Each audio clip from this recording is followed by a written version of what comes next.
expecting the best tomorrow. That is how to live. That is how to dream. Looking at the past, living today as if tomorrow will not come. But it will come, and it will come with goodness. And that goodness is determined by the actions of today. What were your actions of yesterday that is affecting the character of today? Your actions of today will affect the character of tomorrow. So if tomorrow comes, and comes with sadness, it is because of your actions of today. What we sow, we reap. If we plant cassava, we will reap cassava. You will not reap potatoes. The future of a country is a determinant. It is determined by the character of her people, the character of yesterday, the character of today. That Nigeria is still struggling and sometimes make you hopeless is as a result of the characters of yesterday and the characters of today.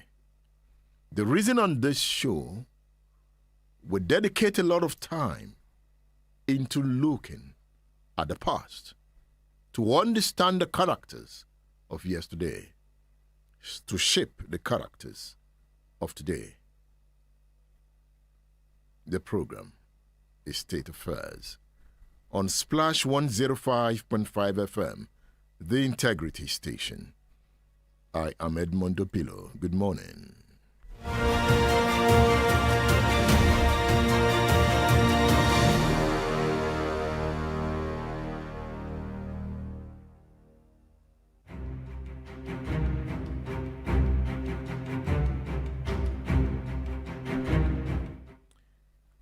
I have looked at this class and have decided to title it, When Democracy Dies Slowly.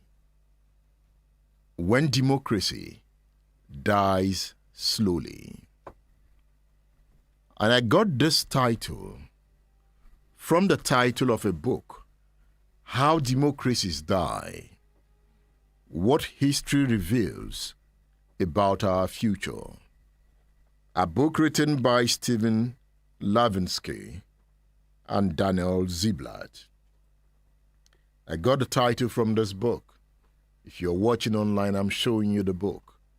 How Democracies Die.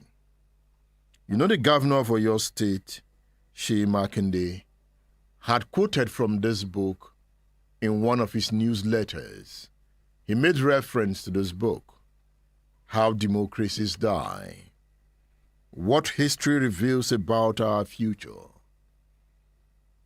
But for this class, the title is When Democracy Dies Slowly. Are you thinking of saving democracy? Then what we must learn before it is too late.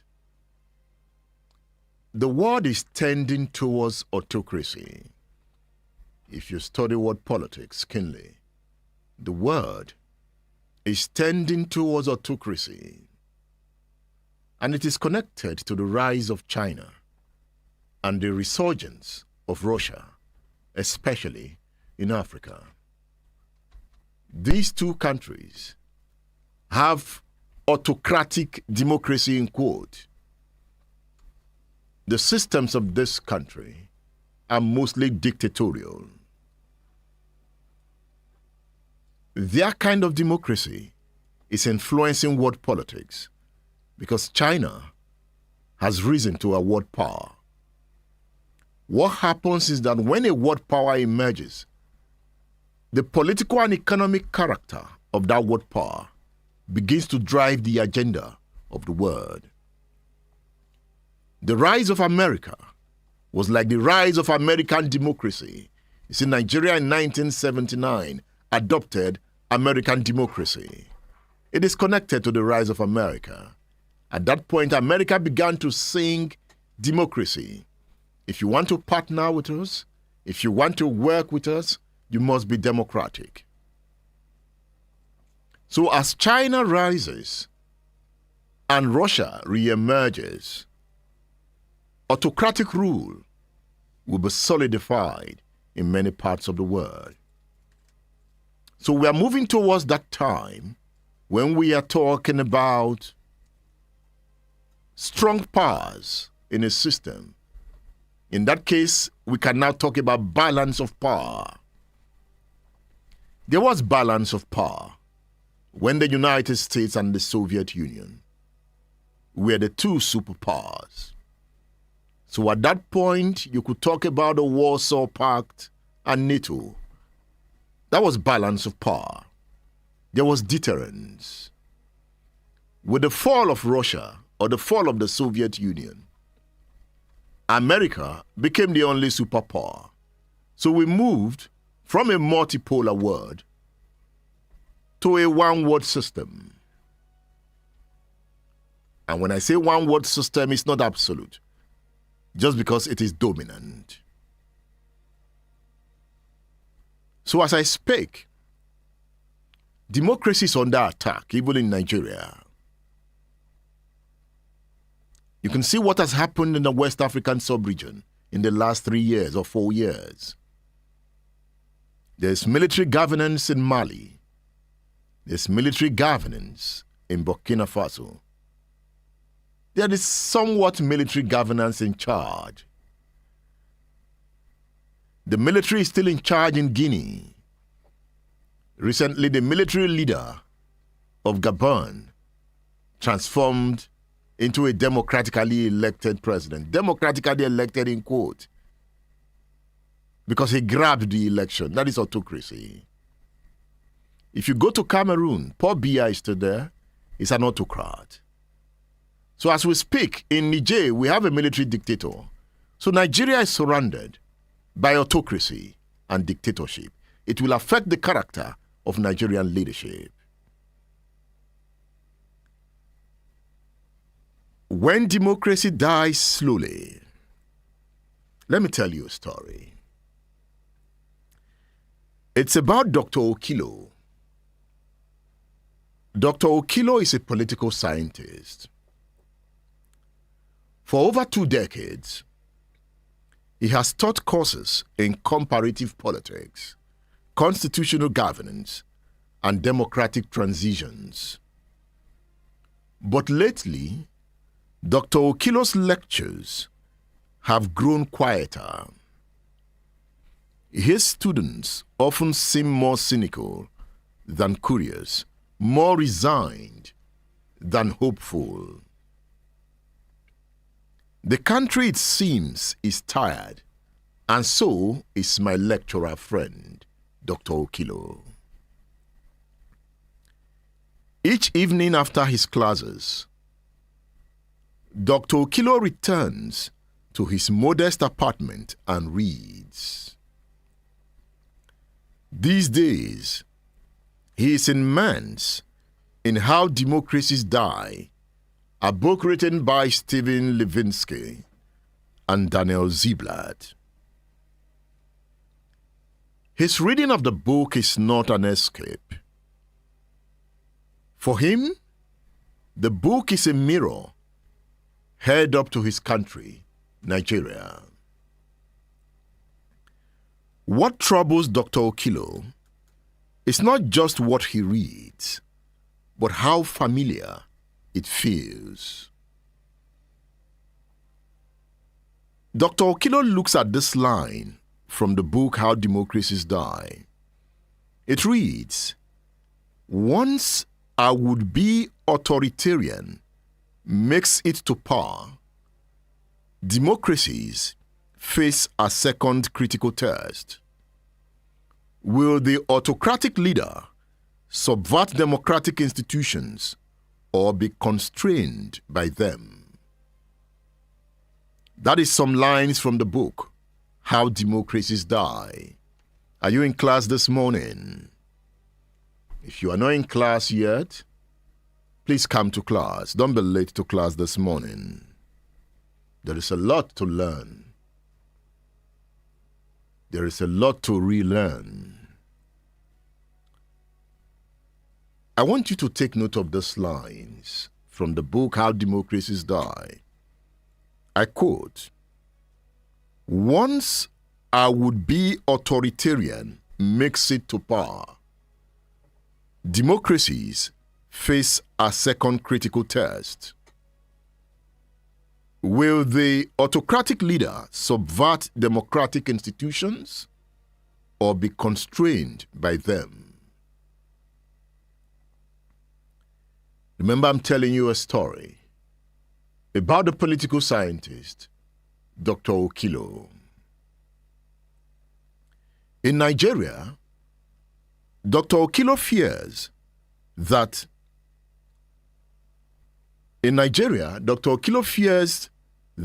that test has already been failed repeatedly.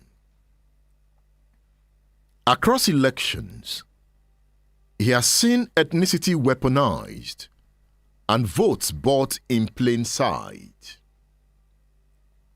He has witnessed electoral commissions surrender under pressure and courtrooms issue rulings that defy logic, public opinion, and even the law. In too many elections, results are not won, they are written. When violence breaks out, security agencies look away, or worse, participate. And yet, institutions remain intact on paper. That is why Levinsky and Ziblatt warn against these illusions. Let's go back to the book, How Democracies Die. The authors make the point, I quote, "Without robust norms, constitutional checks and balances do not serve as the bulwarks of democracy we imagine them to be." The authors say that institutions become political weapons wielded forcefully by those who control them against those who do not.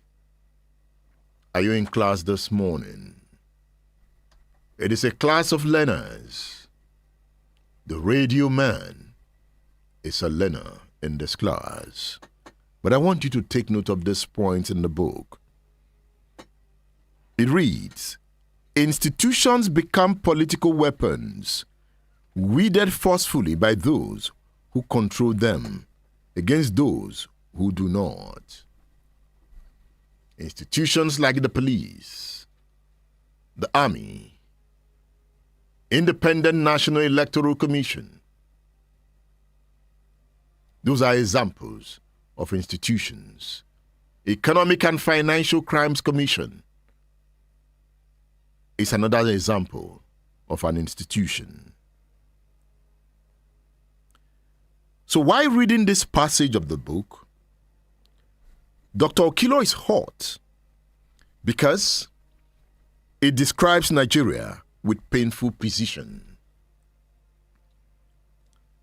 The Electoral Act exists, so does the Constitution. But what happens when those in power no longer respect the spirit of the law? What happens when institutions no longer constrain the powerful but protect them? What happens when institutions no longer constrain the powerful but protect them? A system where institutions are no longer in the interest of the common good. He talks about state decomposition. can it be defined as autocratic democracy? Well, sir, the context of the electoral process, the context of the democratic process is the context of the electoral process. The context of the democratic process is within the context of a decomposing state. You agree that the character of leadership at any time is the character of the state? Do you agree with that The leadership gives you a sense of where the polity should be moving. And to a certain extent, if the people do not see the leadership as legitimate, then there might at some point be a resistance to the direction in which the leadership is taking the state. So it is very important that there is a high attorney said, politicians don't, citizens don't. Why? Because there are no consequences. Those who fear the laws are the downtrodden. Unfortunately, when we say the system is decomposed, it implies all these institutions are decomposed. Take your church. The church is supposed to advance you spiritually. But what have churches become? Business centers. Everybody sets up a church to make some money and buy a jet or buy a luxury car. That is what it is. And then in the families too, the tragedy is that under the weight of the rottenness of the society, the family system is bulging. And I don't want to go into some of the horrendous details of that. I don't want to. I do know that quite a lot of people are concerned about the moral standing of the Nigerian community, of the Nigerian society. There's no morality, because morality has been devalued, debased, especially by those who have power, the leadership. That's just the point. So so when we are talking about, actually when we talk about democracy, it is like being atomistic, deconstructing a system and taking one element. The whole system has been fragilized. That's just the point. How does the recent emergency declaration in Rivers State come into this definition of our decomposing state? It is tragic that under a democratic dispensation, the central government will be in a hurry to declare a state of emergency. Some challenge the validity of the proclamation of the president. But more importantly, whether it is valid or not valid, observe that the man, the Ibas is his name, right? Who was appointed the new sole administrator of Rivers State, is a former military commander. So what are we saying? So in effect, we are accepting the failure of the democratic institutions, of civilian interactions to resolve what essentially is a political problem, and we have to bring in a military man, an ex-military man, to begin to do what? Dismantle. Because right now, by yesterday, the man has sacked all the special assistants, political special assistants. And the government, the federal government, has been forced to make pronouncement, no, we are not removing him from, he's still the governor. So where are we? Confusion. State Affairs with Edmondo Bilo is live.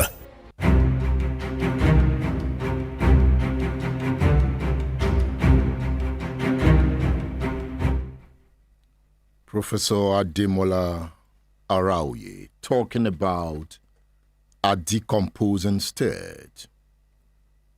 See, the decomposition of the state is always a gradual thing. It gets to a point, it boils over. Nobody stops it from boiling over. It gets to a point in every country, it will boil over. An example of state decomposition, it is seen in this book, Judicial Terrorism, a macabre trial and death sentences on Major General Zamani Lekwot and 5 others on the Zongo-Kataf crisis. If you want to study state decomposition, read this book, Judicial Terrorism, a Macabre Trial and Death Sentences on Major General Zamani Lekwot and 5 Orders on the Zongo-Kataf Crisis. If you read this book, you will see state decomposition in action. It's a book written by Richard Ayinla. You see, what happens when the gavel of justice becomes a weapon of terror? Do you know what happens? You want to help me? I leave you with that question again. What happens when the gavel of justice becomes a weapon of terror? Anyway, who would say I did not speak when I saw the wind? So in this book that I'm talking about, Judicial Terrorism, the courtroom is not a sanctuary of fairness. It becomes a theater of cruelty. That is what this book is talking about. I describe this book as an explosive book because it lays bare the haunting story of Major General Zamani Lekwot, a decorated military officer who stood not just trial but persecution before a tribunal that seemed determined to extinguish his voice and his life. More than a retelling of a trial, the book, Judicial Terrorism, is a sobering exploration of how the law can be twisted into a tool for political vendetta. And as I speak, Nigeria has moved to a heightened state of such system. Through General Lekwot's own chilling testimony, his dignity in the face of institutional betrayal, the reader, that is you, will be drawn into a harrowing experience that forces difficult but necessary questions. So if you read this book like I have done, you are likely to raise these questions. 1. What happens when a judge becomes an executioner in spirit? 2. Can any citizen feel safe when the courts serve power rather than justice? 3. How do we guard the integrity of justice in a system rigged for silence and submission? If you read this book, you will come away with these following values, or instinct, as the case may be. You have a deeper understanding of the Zongo-Kataf crisis by the day. By the day.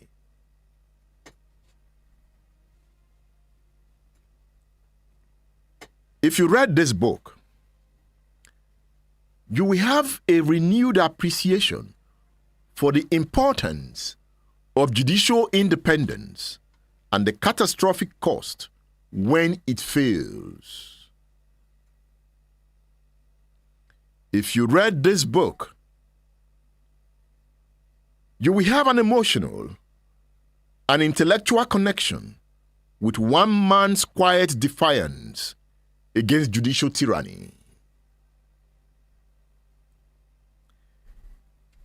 You see, General Lekwot's haunting words in court is worth quoting here.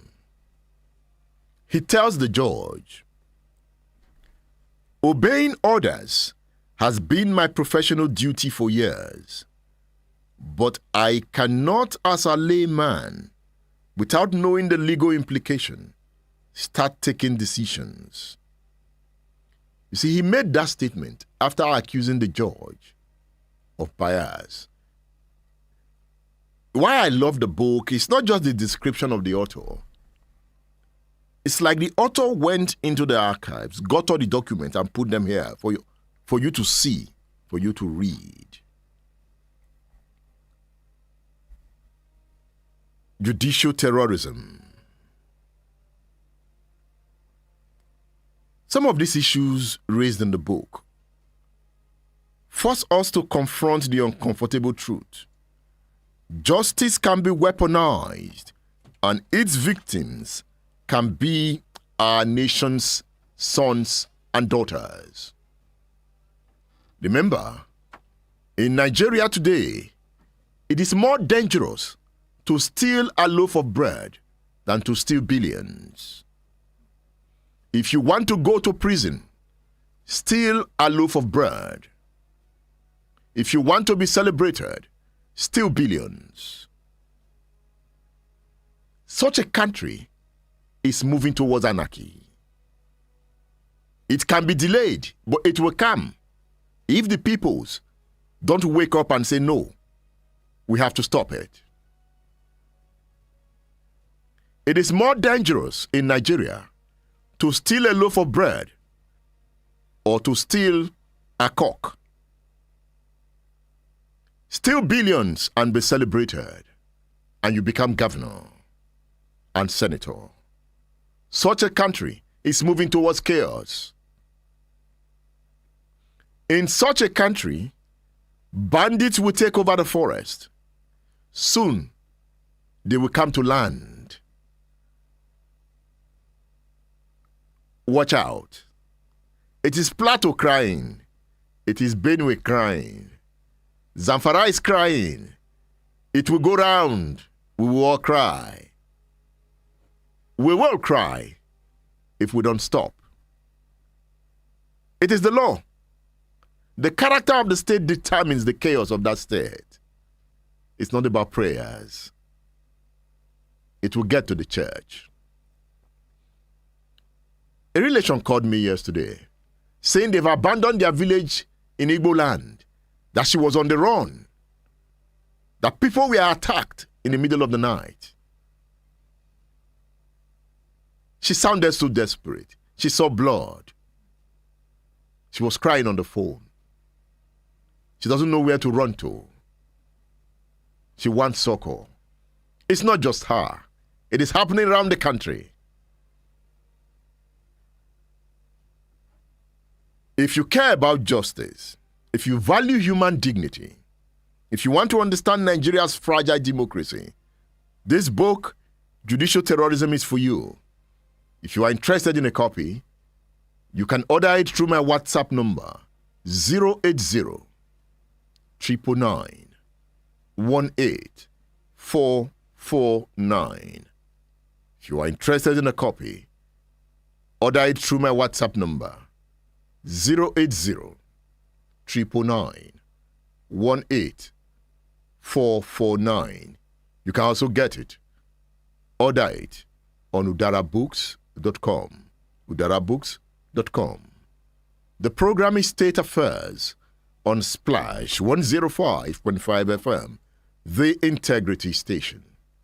Stay tuned. The Radio Man is here. State Affairs with Edmond Bilo is live. Ibadan Tennis Club In the book, 1925 you've heard some African leaders like John Bendel Bokassa, buffoons. Yeah, the buffoon. They are not all right. They are, no, see the Uganda man.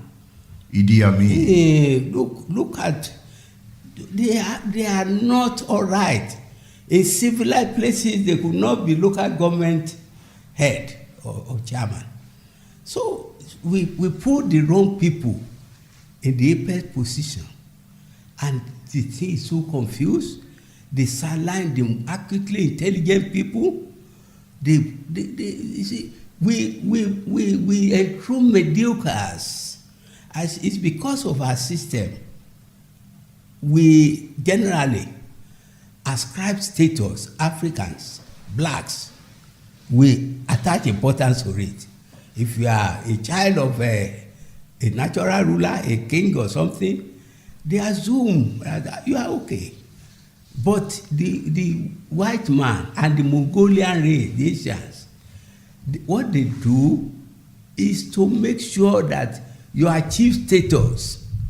The more remarkable ones among them will be able to lead the German Mao of this world, the Churchill of this world, and so many others. Do we still have that problem in Nigeria? We have. Do we still enthrone mediocres in Nigeria? If you can use a word that is worse than mediocre, you have no clue. What type of country is that? Mediocres, we are there. There is something, and what is worse is that the people too are unconcerned. Let me give you an example. People in Nigeria are unconcerned. It's the attitude of the black man. In the House of Representatives, somebody quoted figures how the House was padding money illegally, and you cannot find a country if it's not a black country. And the House, instead of explaining what happened, instead of the government probing it, the House voted and said the person is suspended for 1 year. Is that part of the black man's dilemma you wrote about? It's our dilemma. And then, it's not possible in many places. In Europe, they will rise like one man and then say, no, it's impossible. But we are here. Even the intelligent ones have been cowed down. So is docility part of the black man's dilemma? Yes, it's docility. We are docile. We are not gifted. The most intelligent people are sidelined. How come the most intelligent people continue to allow themselves to be sidelined? Yes, because there's one point about that. This is a country, the black people, they are people generally who attach importance to ascribe status, not achieve status. The people who knew they were inadequate were at the helms of affair in many African countries. They do everything desperately through coercion, through free use of public money to entrench themselves. If you talked about intelligent ones being relegated to the background, does that make them intelligent? Can't they use their intelligence to upstage the so-called mediocres and take over the affairs of the state? Yes, that is why those of them, they've dehumanized many people. Those who are professionals, those who retire in the public service, they could hardly feed themselves. They take away their pension, they don't pay them in time, and at their old age, they suffer.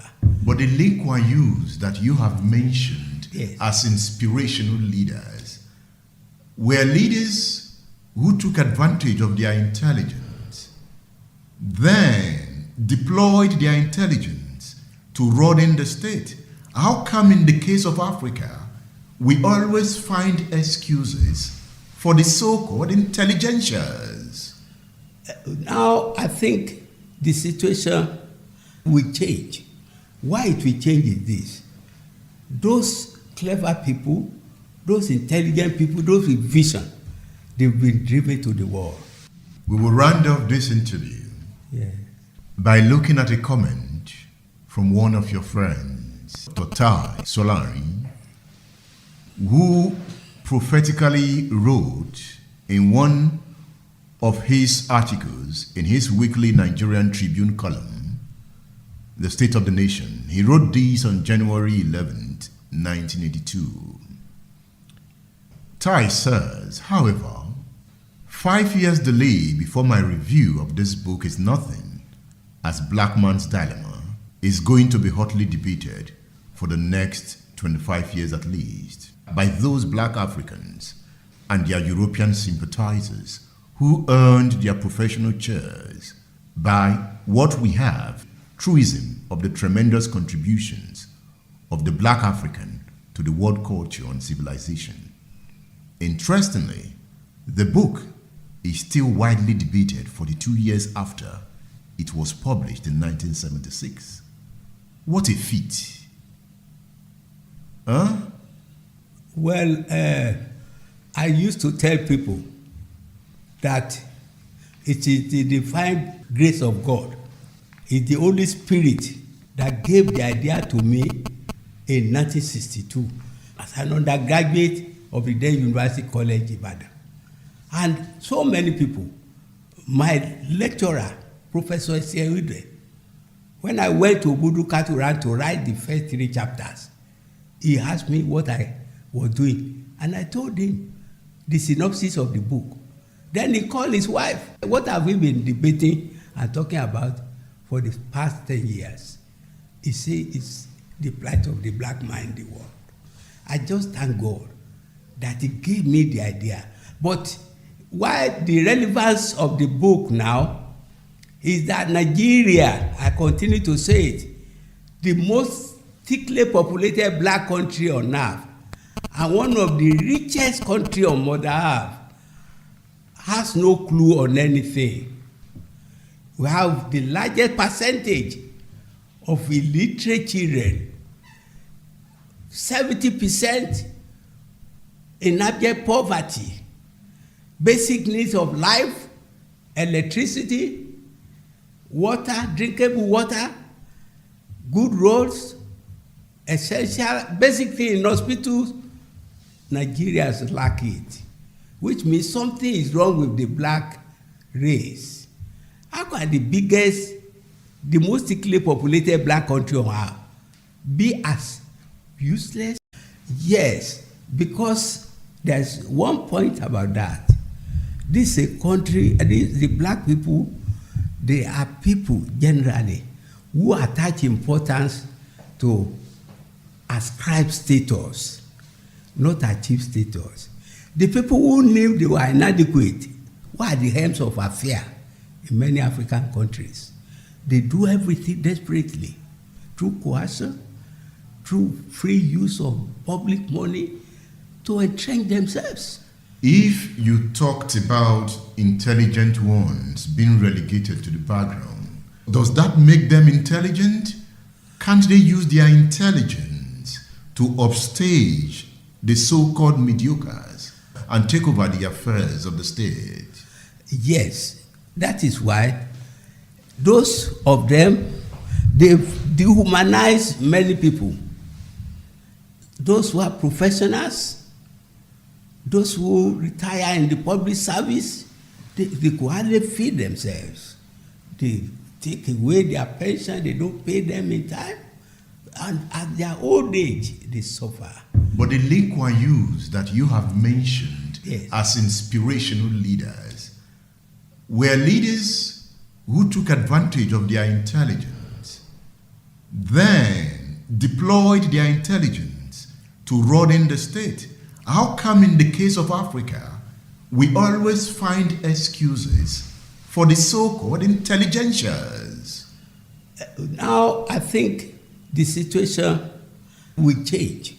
Why it will change is this. Those clever people, those intelligent people, those with vision, they've been driven to the wall. We will round off this interview by looking at a comment from one of your friends, Totai Solari, who prophetically wrote in one of his articles in his weekly Nigerian Tribune column, The State of the Nation. He wrote this on January 11th, 1982.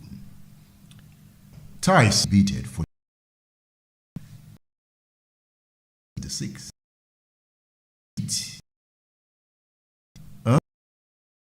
Well, I used to tell people that it is the divine grace of God. It's the Holy Spirit that gave the idea to me in 1962 as an undergraduate of the then University College Ibadan. And so many people, my lecturer, Professor Sierudre, when I went to Budu Katuran to write the first 3 chapters, he asked me what I was doing. And I told him the synopsis of the book. Then he called his wife. What have we been debating and talking about for the past 10 years? He said it's the plight of the black man in the world. I just thank God that he gave me the idea. But why the relevance of the book now is that Nigeria, I continue to say it, the most thickly populated black country on earth and one of the richest country on Mother Earth, has no clue on anything. We have the largest percentage of illiterate children, 70% in abject poverty, basic needs of life, electricity, water, drinkable water, good roads, essential basic thing in hospitals. Nigerians lack it, which means something is wrong with the black race. How can the biggest, the most thickly populated black country on earth be as useless, as terrible as we are? In all areas of life, we are down in the pit. Wow. Chief Areoye Bola, thank you for featuring on State Affairs. Thank you. Inspirational leaders were leaders who took advantage of their intelligence, then deployed their intelligence to run in the state. How come in the case of Africa, we always find excuses for the so-called intelligentsias? Now, I think the situation will change. Why it will change? Those intelligent people, those with vision, they've been driven to the wall. We will round off this interview by looking at a comment from one of your friends, Totai Solari, who prophetically wrote in one of his articles in his weekly Nigerian Tribune column, The State of the Nation. He wrote this on January 11th, 1982.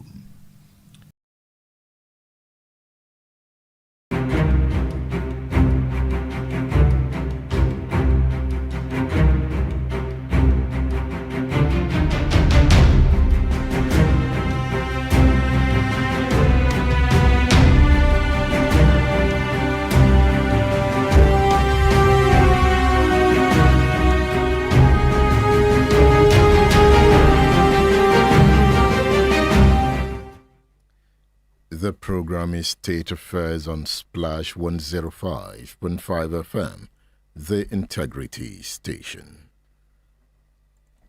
I can see Bola Tito Amokwe. Good morning to you.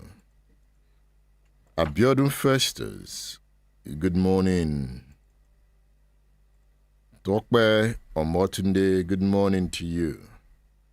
And Adedokun Adekunle Blesson, how are you this morning? Olani Okay, good morning. You say you are in class, that you need the book Judicial Terrorism. Yeah, you can chat with us on my WhatsApp number. Olalekan Mojid, how are you? Omo Bashonu Abiola, he says, Edmund, I am in total agreement with Professor Ademola Araoye. He says, now, which system are we talking about? Is it the presidential system of government, or which of the systems? Omo Bashonu Abiola continues, the radio man, Americans are running a presidential system of government, and it is working perfectly. Yeah, it is working. It might not be perfect. That is what I think. It also has its shortcomings, but it is working, and America is progressing. So I get the point you're making. Omobashonu Abiola. He says what is going on in Nigeria is pure leadership failure and systemic error and has nothing to do with presidential system of government. He makes the point that the legislative chambers and judiciary have been caged or relegated by the executive, both in the federal and state levels. Even the commissioners and local government chairmen, councillors also have been caged by these so-called governors in their various states. Edmund, what do we expect from this highly primitive methodology of running government in Nigeria? When it is time, Nigerians, especially the poor and downtrodden, will fight for their liberty. That's a message from Omobashonu Abiola. Thank you for your message. Tululokwe Adeyemi, good morning. I can see you here. So you can come on Splash FM page. I'm there. Let me see your message. What you think about the topic we are discussing this morning. Are you on X? I can also see your messages on X. I can see Bayo. It says, glory be to God, radio man. I thank God that I am in class today, listening attentively. That's from Olauti Adebayo. Olauti Adebayo. Chatam Nnam is on X. He said, democracy can never work in primitive and corrupt, stricken sub-Saharan African countries.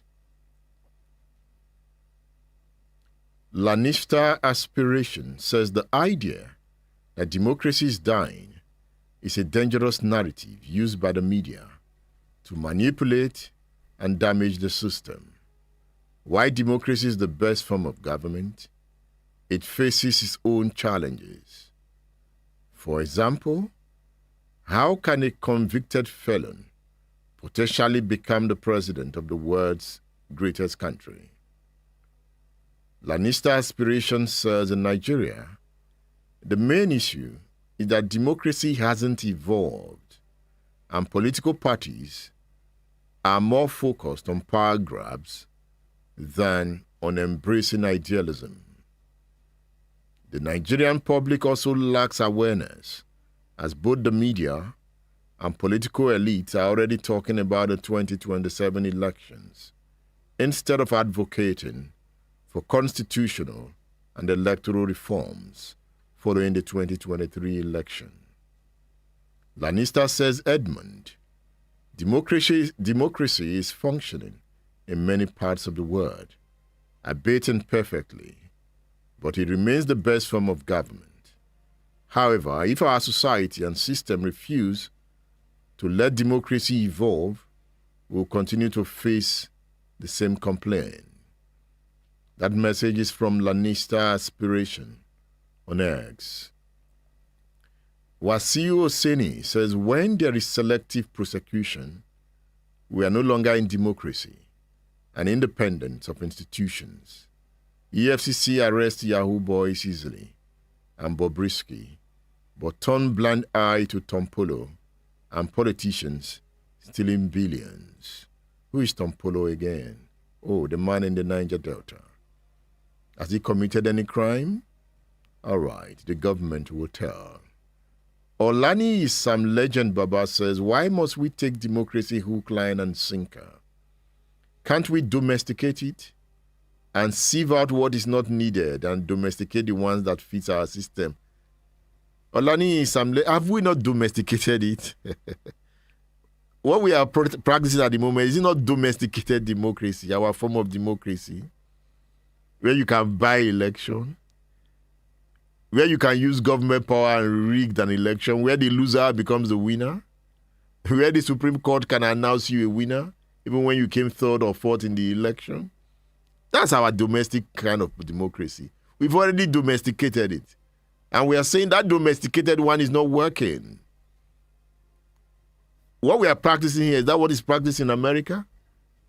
Where INEC cannot keep to his words? The 2020, let me read something to you. I want to read from a book. With the way things are going, the 2027 election will be the worst election in the history of Nigeria. It will be the worst. Look, Professor Adigun Agbaje wrote an article entitled A Republic of Dashed Hopes, Party Politics and the Travails of Democracy in Nigeria's Fourth Republic. I want you to read this article. The article is an eye-opener. It's entitled A Republic of Dashed Hopes, Party Politics and the Travails of Democracy in Nigeria's Fourth Republic, written by Professor Adigun Agbaje of the Department of Political Science, Faculty of the Social Sciences. It's in the book. Now, Adigun Agbaje quoted Ken Nnamani in his article. So this is what Ken Nnamani said. Ken Nnamani is a former Senate president. So he said the problem we've had in Nigeria is that every succeeding election is worse than the previous one. Are you there? That does not show growth, and it does not show that our democracy is being deepened, talk less of thriving. This is a quote in Adigun Agbaje's article, a quote from Ken Nnamani. The way we are going at the moment, the 2027 election will just be hijacked. Simple. Just simple. You just hijack it, boom. That is the way we are going. From the way the political class is acting, the leadership class, the handwritings are on the wall. They'll just grab it. So if you are not with them, they take you out. That is the signs I'm seeing. But the ball is in the court of the Nigerian people. The ball is in the court of the Nigerian people. But when you grab it and you run with it, somehow, the system has a way of reacting. You know, today we are talking about forest guards. The president has talked about forest guards will come to man the forest, to chase bandits. We are just smiling and laughing. As long as the political class continue to misbehave, go and appoint everybody as forest guard. The forest guard will later become the threat to his own community, using that same gun, the way the police can be a threat to the citizens. Institutions of the state will now be used against the citizens as long as the character of the political class remains negative. You know, I was in Ife yesterday. We're just driving around Ife. Ife looks so old, dilapidated. You know, I was pitying Ife. I was almost weeping for Ife. All the roads are bad. And this is Ife, a center of civilization that should attract billions of dollars in tourism. Which tourist wants to go there? Ife is a city in crisis. Look at the old buildings. You just see poverty everywhere. Perhaps just few fine houses. And if you go there in 50 years' time, the way we are going, it will be worse off. You know? I went to the street where I was born. In my recent trip to Benin, I was also in Benin during the week. I went to the street where I was born, where I grew up. It's looking uglier. It's looking uglier. No development has happened. Except few people who built, who renovated there. But it's looking uglier. No development. The pipe-borne water is no longer running. You know, we are not growing. We are not growing. No, I felt so bad for Ife yesterday. Why is Ife like this? Ife is a center of civilization. Ife should be where the world wants to come to. You know, Ife should be a study. And I drove into Obafemi. We drove in through Obafemi Awolowo University. It was finer 30 years ago than what it is today. Look at the buildings. They are rusty. The Ife, because I've seen the picture of Ife in the 70s. No. What I saw is, buildings scattered, no plans. All the new buildings that are coming up are ugly. They are bent. The walls are bent. There are cracks everywhere. Poor buildings. We can't even build very well anymore. Look at the new buildings springing up everywhere. The walls are bent. As if we don't have trained engineers to build good houses. The old houses are finer than the new houses. The new houses are just bogus. Poor bricklaying. The walls are bent. You can see poor bricklaying. We are decomposing. Decomposing. You look at the old road. Look when you drive on the Ibadan Ijebode Express Road, and you see the quality of the road. That this road was built about 50 years ago. And some parts of the road are still standing. Look at the new roads. They are collapsing within 5 years. What went wrong? What went wrong? Every house has borehole. What will be the consequences in the future? Every street has a gate. Every street has a gate. We are under siege. We have locked ourselves in. Every house has a high fence. And when I say every, in areas where they can build fence, not in Bere, they've not even eaten. We'll be talking about fence there. In Bere, what you have are broken houses, fallen houses. But the houses are fallen. And I saw fallen houses in Ife. At some point, I was telling my guy, I said, look at this ancient house. It's even finer, better designed. The walls are straight. And if that house must have been built around 100 years ago with clay. With clay. The church we went to, I heard the preacher man saying that the church was built in 1923. And it's standing, looking fine. An Anglican church built in 1923. The way our democracy is dying.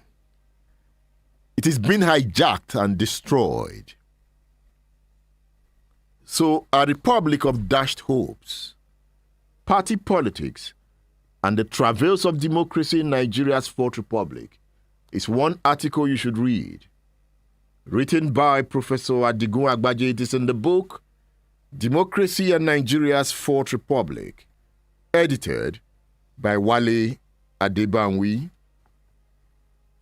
Democracy and Nigeria's Fourth Republic, Governance, Political Economy, and Party Politics, 1999 to 2023. So if you want to study the Fourth Republic, it is the book to read. You can order it through my WhatsApp number.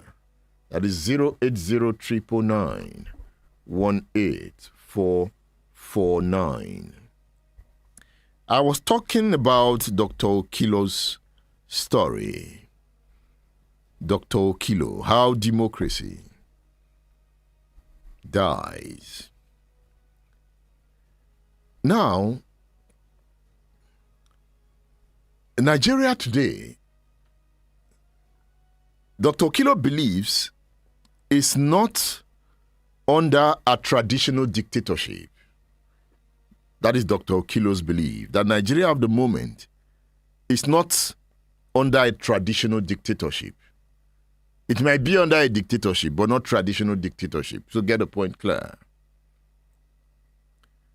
You see, when you are emerging towards a dictatorship, you see what will happen. Let me give you signs of emergent dictatorship. There will be one very strong political party that wants to destroy the others. That means you are tending towards dictatorship. Those are the signs. Because once you destroy others, you have destroyed opposition. Dictatorship does not allow opposition. So that is one of the merits or demerits or one of the characters of dictatorship. You know, you have what you call pretentious politics, where one party will dominate and destroy every other one. So that is a sign. But at the moment, Dr. Okilo says we are not under traditional dictatorship. So what kind of dictatorship are we under? The point Dr. Okilo is making is that the leaders at the moment are elected in quote. The elections are observed in quote. You have election observers. But Dr. Okilo makes at the moment are elected in quote. The elections are observed in quote. You have election observers. Point that democracy and trust, transparency, and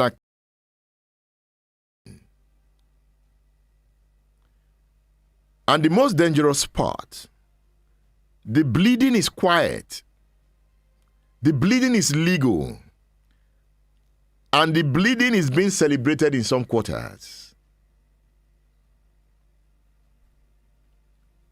Levinsky and Ziblatt in the book, How Democracies Die, makes the point. This is what they said in the book. They said the tragic paradox of the electoral route to authoritarianism, where democracy's assassins use the very institutions of democracy gradually, subtly, and even legally to kill it. Are you there? I just quoted from the book. The authors said, the tragic paradox of the electoral route to authoritarianism, where democracy's assassins use the very institutions of democracy gradually, subtly, and even legally to kill it. Still, Dr. Okilo has not given up. He believes that redemption is Odebowale into this discourse. Here, Dr. Odebowale looks at the fall of the Roman Empire. There are lessons to take from that fall. This is how people subvert the state. That's what they do. That's what they do. So at a time while I was at Mosimi, some of these people who come with their Babaniga with cash. This is how people subvert the state. That's what they do. That's what they do. People who come with their the supplies to various things, and they will take straight to Idiroko, taken out of the country. That's what they were doing, and the customs people will give them number. The customs people will give them number. So customs were involved. All of them. What is going on? Because it is a sign of a country that reality started with the Greeks. Lesbianism that they have now perverted started as a form of protest during the Peloponnesian War. You know, the women of Lesbos, a Greek island, whose husbands were always finding one excuse or the other to be at war. And they were not coming home. So they held a meeting and they said that they should deny their husbands of sex. When they came, during armistice, they came home, they thought they were going, so they gave them drink to arouse them. They went into their wives and all of their wives cooperated. That was how Peloponnesian War ended. Sex. So that is what they are perverted to lesbianism now. You know, so they copied all of these things from the Greeks. Then Rome went down. Production declined. You know, rural-urban drift became so intense. The land of the poor people, the peasants, were taken away from them by the rich to build their latifundia, their large estates, to produce even what the local populace were not consuming, olive oil that they were exporting. Just as the Chinese are now exporting cassava here now, and you can't even buy gari. The same system, the same thing. And some ladies who use 75,000 and 100,000 naira to buy, you know, artificial hair. They bleach their skin. They do all of these things. We overdress. Everywhere is an eatery. Everywhere is a mall. Consumerism, and that's why you go into a supermarket, you want to find there, and not what you produce locally, what you import. is what you don't have the capacity to produce, or what you have the capacity to produce, you are not permitted to even import. You all want to go to farm. Now, bandits will not allow you to go. So this is a country that is going down. Let nobody deceive you with any statistics. Like Rome was going down. Like it's happened to Rome. A nation in decline will have these features. Nigeria is ripe for the Trump. Nigeria is going down. Nigeria is going down. Nigeria is going down. What do you produce? This government cannot save it? With what? With how they adjust Naira and all of these things. Save what? They can only, what they are doing is cosmetic. It cannot go far. Where are the industries? What are they producing? Where are the industries? People go abroad, they bring in fabrics, they bring in spare parts. Curriculum, let's get to the university. What do you teach your children? When these roads you find around are absent, in the sense that your children are not the ones constructing the roads. You go into the hospitals, if you are not treated by your own children, if your buildings are not constructed by your children, it's a future or not. You know it. You have failed. So if your curriculum is not about capacity building, from cradle, you teach your children alienation. They are alienated from their environment. They have this sense of entitlement, and the idea of government must provide jobs. Where is that done? Nobody is talking about your capacity, your certificate. Now you have reduced certificates to meal tickets. When you commoditize values, you are going to get nothing. PhD, LLB, all of these things, they mean nothing if you cannot, if the people cannot feel. If the curriculum is not about how to teach you to be able to sustain the environment, if it's about how you can only speak English, how you can speak English through your nose, how you can, try to affect accent so that they know that you even understand English more than the King of England, we are getting nothing. State Affairs with Edmondo Bilo is live.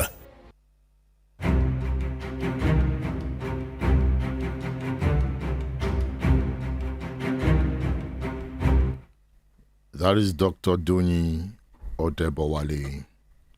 Remember the last point I made?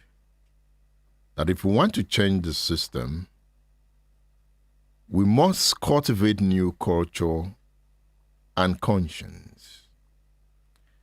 And that is why Dr. Okilo reads regularly. And one of the books he is reading is How Democracies Die. More importantly, it is why Dr. Okilo teaches others to read, not just for academic purposes, but for civic awakening. He introduces his students to books that provoke reflection. Have you read Chinua Achebe's The Trouble with Nigeria, written in early 1980? If you read the book now, it seems Chinua Achebe is talking about today. That means we have not changed since the 1980s. And when I talk about change of character, structure is not development really. It is human capacity that is really development. The human mind. Until the human mind is advanced, the country will not be advanced. So a politician that steals 2 billion, 4 billion, he doesn't have an advanced mind. That politician is empty and petty. That is why you see he steals it. He's not looking for where to hide it.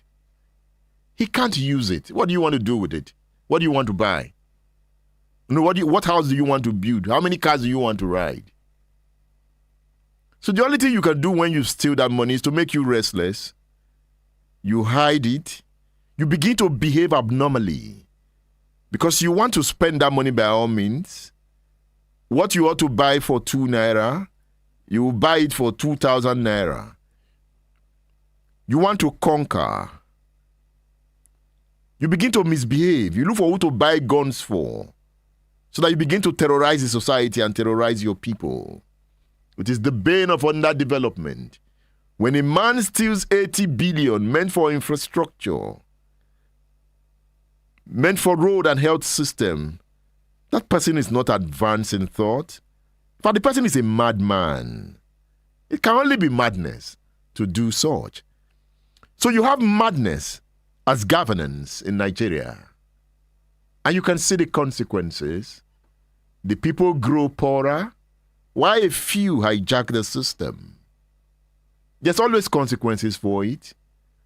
Hopefully, we will not wait till we get to that point, till we get to the elastic limit. We will not wait. The right interventions will be made to save the land. So Dr. Okilo reads, and he makes the point that reading is more than intellectual pursuit. It is an act of political resistance. In a society where propaganda is loud, reading carefully, critically, and collectively can revive the ethical muscles of citizenship. To save Nigeria's democracy, he believes that legal reforms are necessary but insufficient. What the country truly needs is a cultural shift, one that restores democratic norms, revives public accountability, and reawakens civic imagination. Citizens must learn again how to demand integrity, challenge power, and trust facts over fear. That kind of change, he insists, starts with thought, and thought begins with reading. I also challenge the university class, the university system. I challenge the lecturers. I challenge my professor friends, my lecturer friends, to have a deeper reflection and say, have they really contributed good enough for cultural revival, mental redemption? Have they? I challenge the journalists. Have we contributed enough to mental revival? Because if we don't create mental revival, and you now have a revolution, another madman will hijack the revolution and will still be dancing on the same spot. That's why when I hear revolution, I say, hey, wait. If you have a revolution now, it might be 50-50. Another madman takes it. And if a gentleman takes it, before you know it, he becomes mad to keep the power. Because you need to be mad to keep power in a chaotic system. You become dictatorial.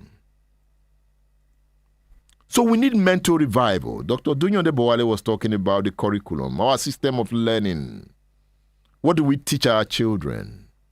What do we learn?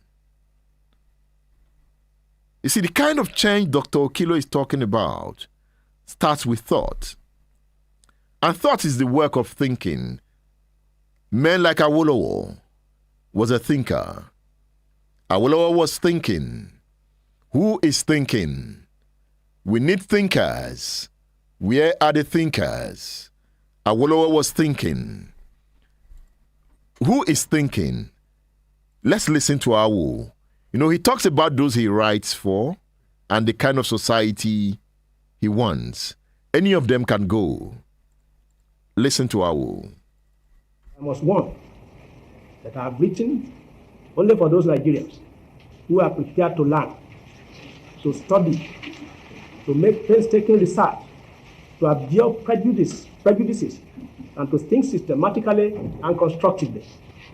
Up to now, it is the habit with many of us to approach the titanic, intricate, and pressing problems of our country with blameworthy casualness, insufficient study and research, loose and desultory thinking, supercilious complacency, deep-seated prejudices, and insensate partisanship. I've deliberately ventured to invite all our leaders in particular, and the entire body of educated Nigerians in general, to a more serious, more objective, more thoughtful, more constructive, and more altruistic approach to our economic, political, and social problems. State Affairs with Edmondo Bilo is live. Welfare of millions of people for generations to come may be affected by the wisdom which we here display. If Nigerian leaders and our British partners are to prove themselves worthy of their trust, now is the time for us solemnly and truly to dedicate ourselves to seeking the greatest good of the greatest number of our people in Nigeria. State Affairs with Edmondo Bilo is live. What makes the Naija spirit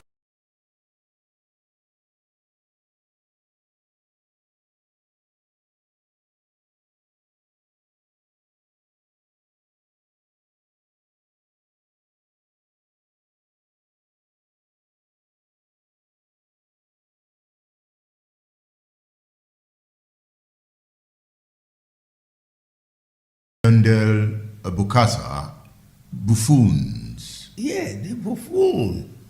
They are not all right.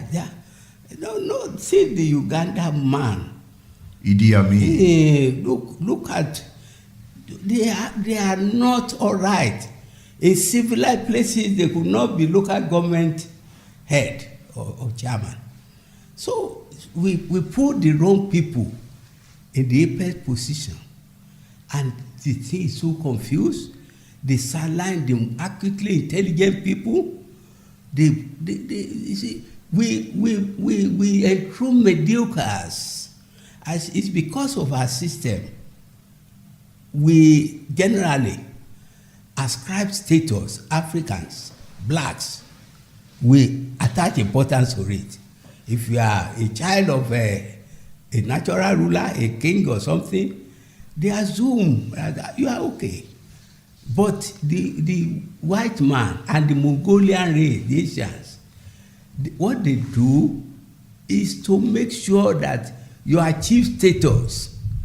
The more remarkable ones among them will be able to lead the German Mao of this world, the Churchill of this world, and so many others.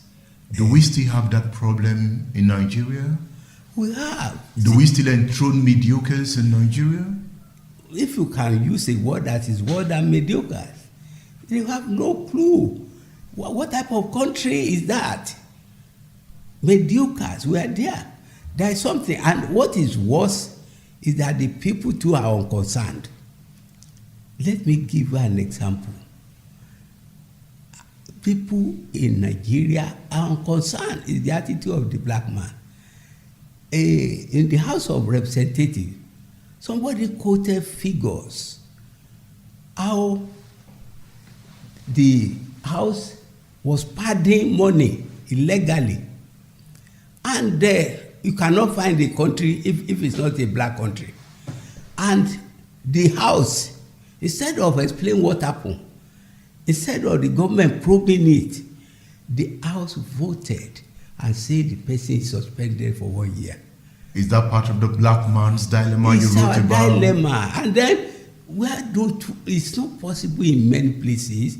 In Europe, they will rise like one man and then say, no, it's impossible. But we are here. Even the intelligent ones have been cowed down. So is docility part of the black man's dilemma? Yes, it's docility. We are docile. We are not gifted. The most intelligent people are sidelined. How come the most intelligent people continue to allow themselves to be sidelined? Yes, because there's one point about that. This is a country, the black people, they are people generally who attach importance to ascribe status, not achieve status. The people who knew they were inadequate were at the helms of affairs in many African countries. They do everything desperately through coercion, through free use of public money to entrench themselves. If you talked about intelligent ones being relegated to the background, Does that make them intelligent? Can't they use their intelligence to upstage the so-called mediocres and take over the affairs of the state? Yes, that is why those of them, they've dehumanized many people. Those who are professionals, those who retire in the public service, they could hardly feed themselves. They take away their pension, they don't pay them in time, and at their old age, they suffer. But the Lee Kuan Yews that you have mentioned Yes. as inspirational leaders were leaders who took advantage of their intelligence. Different from one of your friends, Totai Solari, who prophetically wrote in one of his articles in his weekly Nigerian Tribune column, The State of the Nation. He wrote this on January 11th, 1982. Tai says, however, 5 years delay before my review of this book is nothing, as Black Man's Dilemma is going to be hotly debated for the next 25 years at least by those black Africans and their European sympathizers who earned their professional chairs by what we have, truism of the tremendous contributions of the black African to the world culture and civilization. Interestingly, the book is still widely debated 42 years after it was published in 1976. What a feat. Huh? Well, I used to tell people that it is the divine grace of God. It's the Holy Spirit that gave the idea to me in 1962 as an undergraduate of the then University College Ibadan. And so many people, my lecturer, Professor Seyude, when I went to Budu Katuran to write the first 3 chapters, he asked me what I was doing. And I told him the synopsis of the book. Then he called his wife. What have we been debating and talking about for the past 10 years? He said it's the plight of the black man in the world. I just thank God that he gave me the idea. But why the relevance of the book now is that Nigeria, I continue to say it, the most thickly populated black country on earth and one of the richest country on Mother Earth, has no clue on anything. We have the largest percentage of illiterate children, 70% in abject poverty, basic needs of life, electricity, water, drinkable water, good roads, essential, basic thing in hospitals. Nigerians lack it, which means something is wrong with the black. By what we have, truism of the tremendous contributions of the black African to the world culture and civilization. Interestingly, the book is still widely debated 42 years after it was published in that I have written only for those Nigerians who are prepared to learn, to study, to make painstaking research, to absorb prejudices, and to think systematically and constructively. Up to now, it is the habit with many of us to approach the titanic, intricate, and problems of our country for generations to come may be affected by the wisdom which we hear displayed. If Nigerian leaders and our British partners are to prove themselves worthy of their trust, now is the time for us solemnly and truly to dedicate ourselves to seeking the greatest good of the greatest number of our people in Nigeria. State Affairs with Edmondo Bilo is live. She said, not long after, say around that, she said, not long after, say around that 11, so a man just rushed down to the house and said, hey, Bayo, me and... With Edmondo Below is live. She said, not long after, say around that, not long after, say around that 11, so 11, so and said, hey, Bayo, and she left what she was doing and she was at that. Before that time, Ayinla Mura's first child, Kuburat, had come to look for her father. She was married then and was lying on a bench at a place where the day after her father was eventually buried. So on the same spot, I think that's dramatic irony. Mm-hmm. So she was lying on the same spot. And then immediately that man who raised the alarm came. The first thing Kubura said, I hope Bayewumi has not killed my father. State Affairs with Edmondo Below is live. So the Ayinla Muras must have understood it too. Exactly. And they used it effectively. However, I also tell people that what killed Ayinla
voice of Ayinla Mura.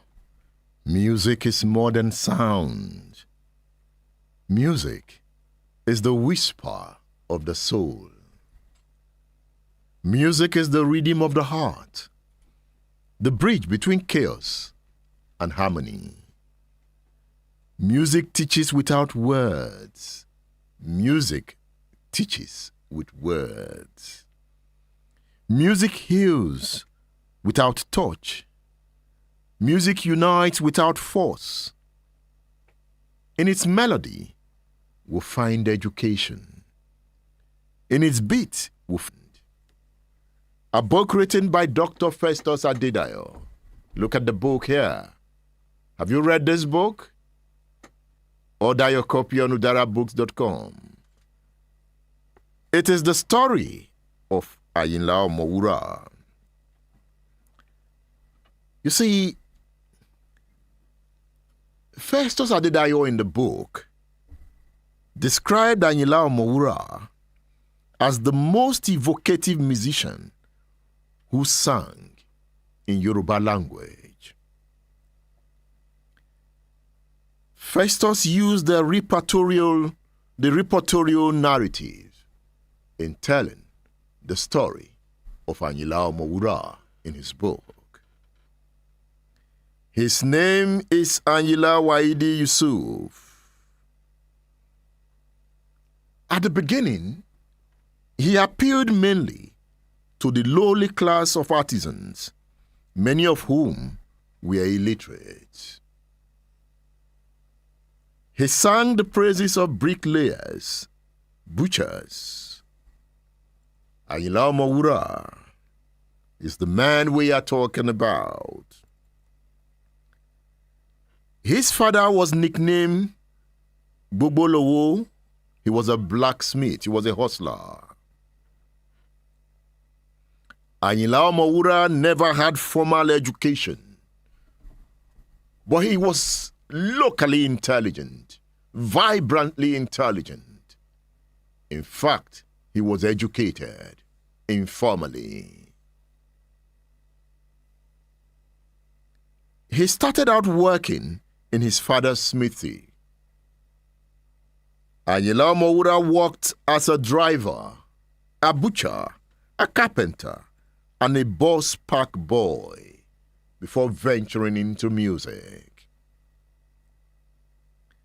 He was discovered by Adewale Alao, who later became his lead drummer.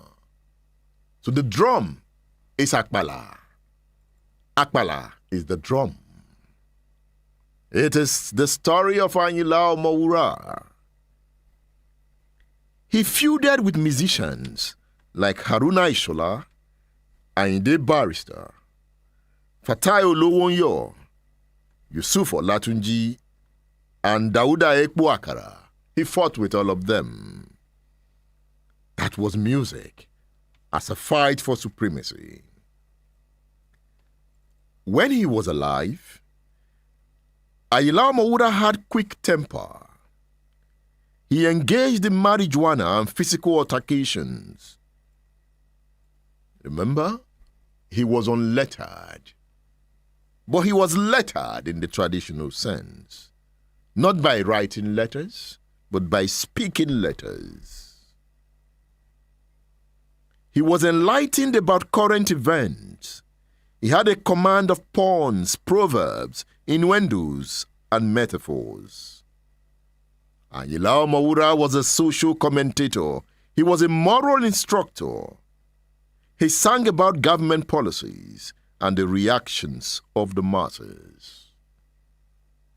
Ayinla Mura died on the 6th of May, 1980, 45 years ago.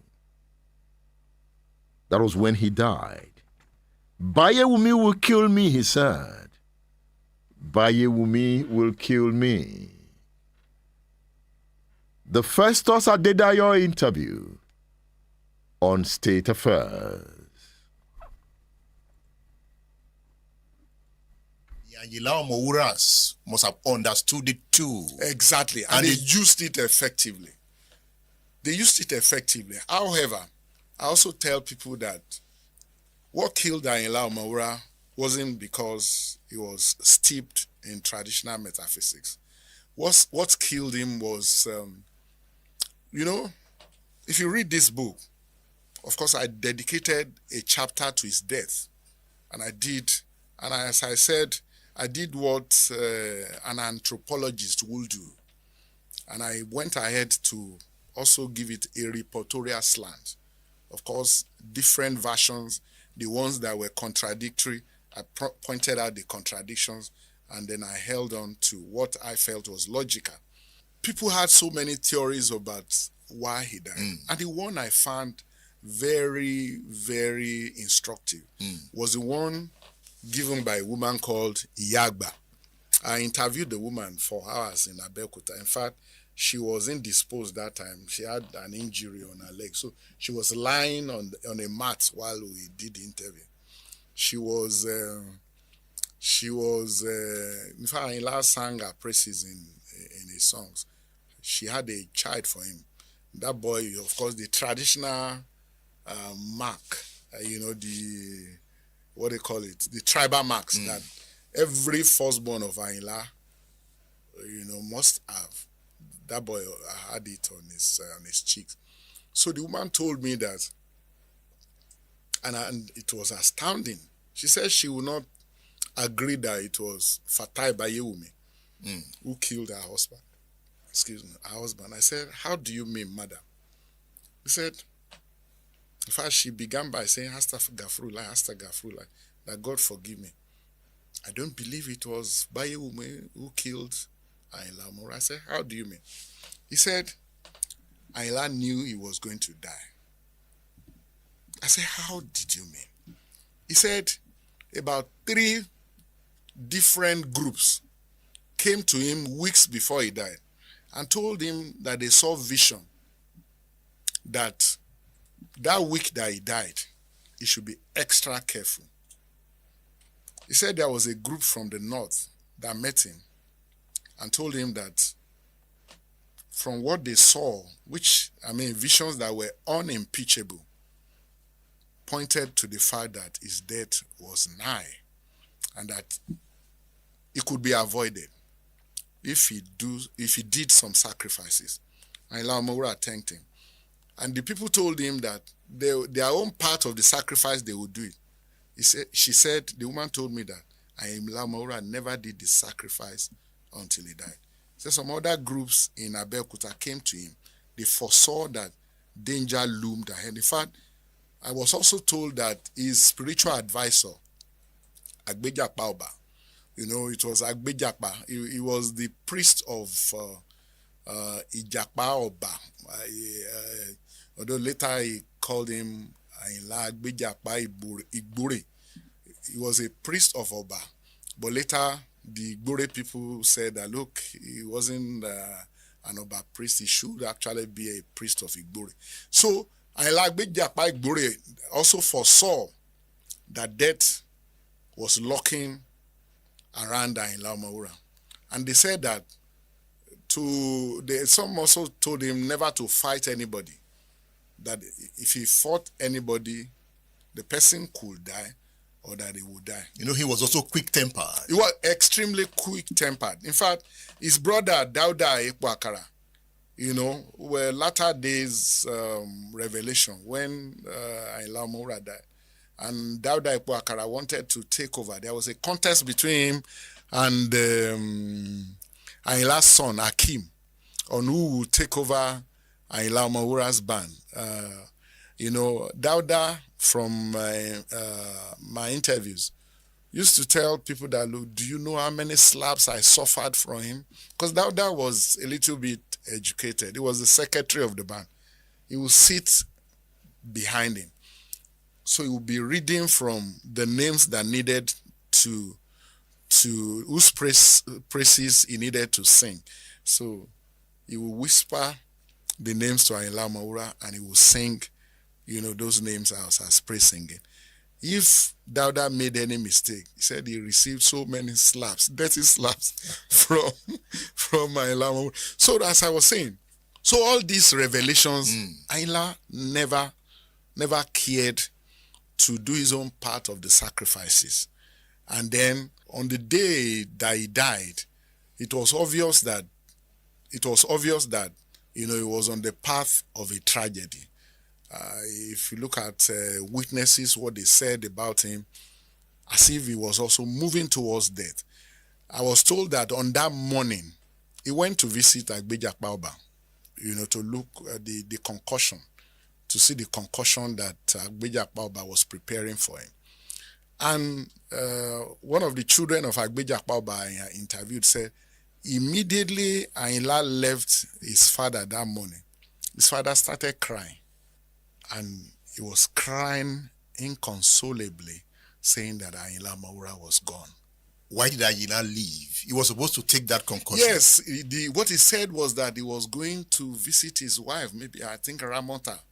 To have breakfast. It was while he was having that breakfast that somebody called him to say that Bayewumi was in Sikiratu Adekola's bar at Agoka. Before we look at that bar brawl, let's talk about Bayewumi. He was the manager of the band. Yeah, Bayewumi was the manager of the band. From my research, he dropped out at standard 5. He was a very tall man.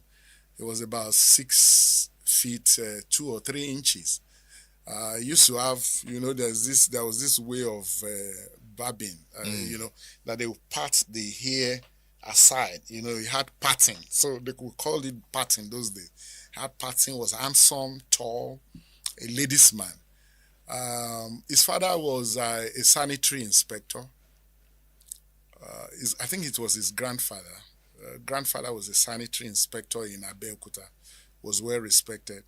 His father was also doing well in his own right. And then when they wanted him to take up the sanitary inspector job, I can't remember now if he eventually became a sanitary inspector. But at some point, he now took up an insurance company's job in Abeokuta. So he became an insurance, maybe a canvasser or something. However, they said he stole some money. He was accused of stealing money from that insurance company. And to avoid being arrested by the police, he ran to the north, either Jos or so. So in the course of Ayinla Mura going to play music in the north, one day he saw Bayewumi, at the show, and they hug each other, and he said, Bayewumi, what are you doing here? Now you are educated, why don't you come and join our band and be our manager? And the man told him that you see how money that they were hounding him for, and Ayinla Mura promised to pay that money. My research confirmed that Ayinla Mura paid that money, and Bayewumi came back to Abeokuta. Before then, Ayinla Mura and Bayewumi had known each other for years. The son of Bayewumi I interviewed said, in fact, those days when Ayinla Mura started his music, he said he used to sing what they call Seli. You know, Seli is a combination of broken bottles, beer bottles, to provide a medley of rhythm.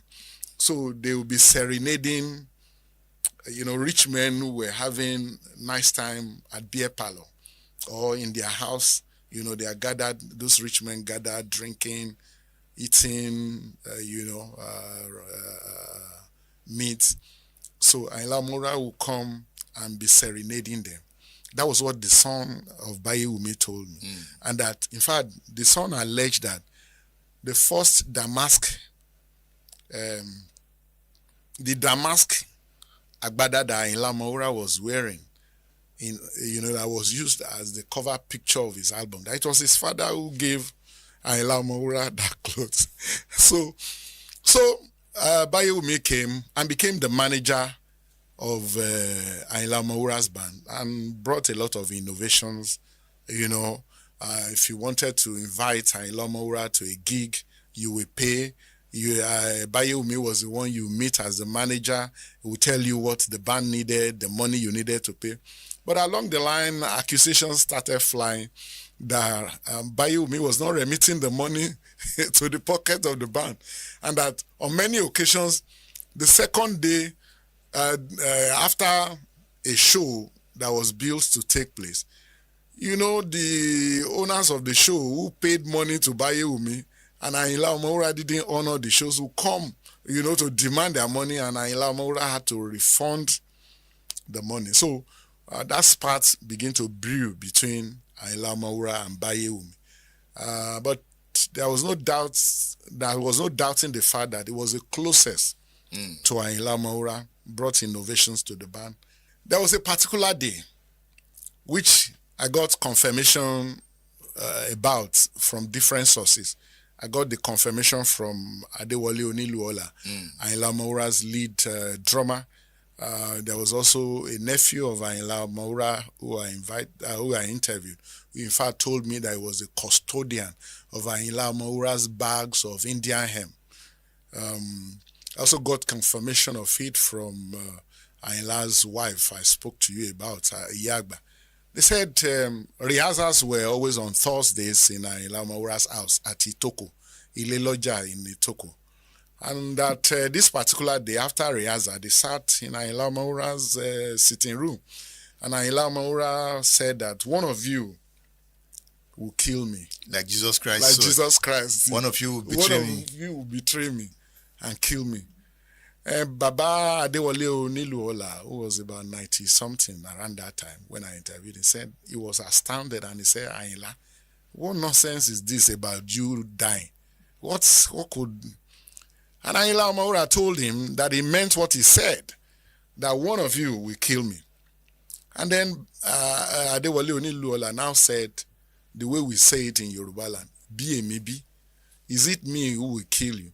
Ayinla Mura said no. Of course, the others took a cue and they were asking him, be a maybe? Be a maybe? He would say no. And when it came to Bayewumi, he said, he worry ma pa mi. You are the one who will kill me. He said it in Egba. They said Iyagba, Ayinla's wife, who was downstairs, said as the others, as members of the band were going home, he said he saw a downcast Bayewumi. And he asked, and she asked him, why are you downcast? I said he would have to go away from Ayinla Mura.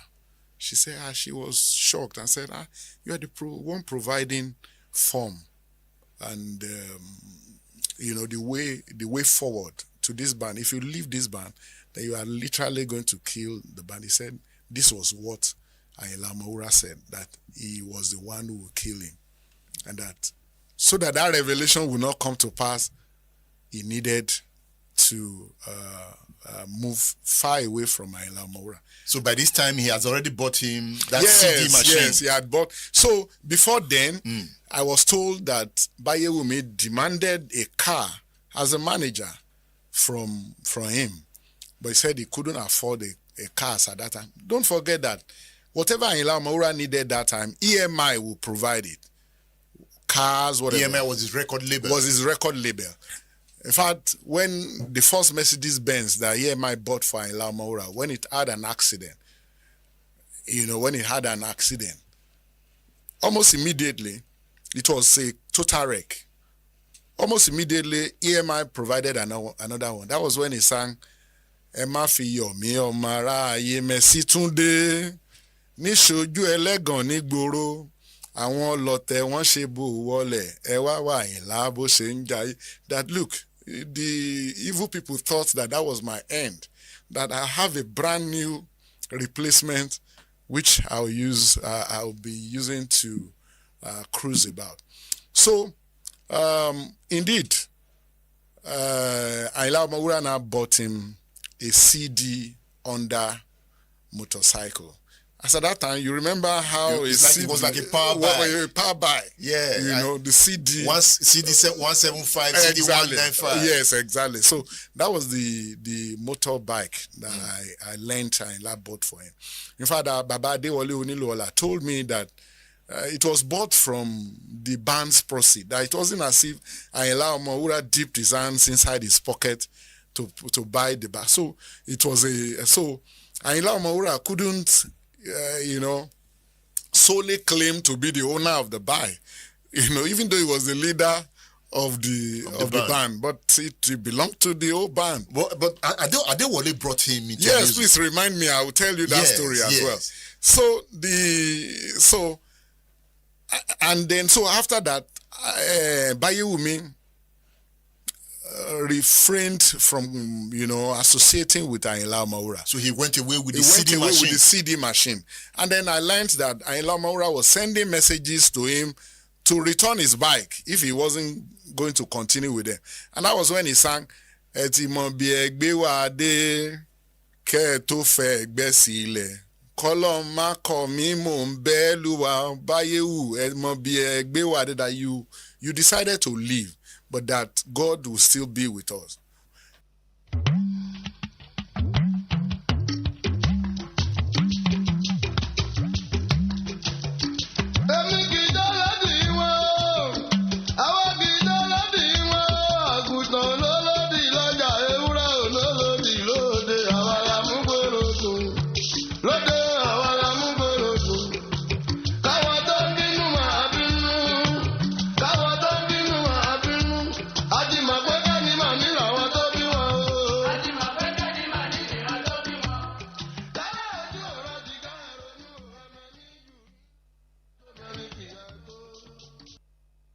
State Affairs with Edmond Bilo is live.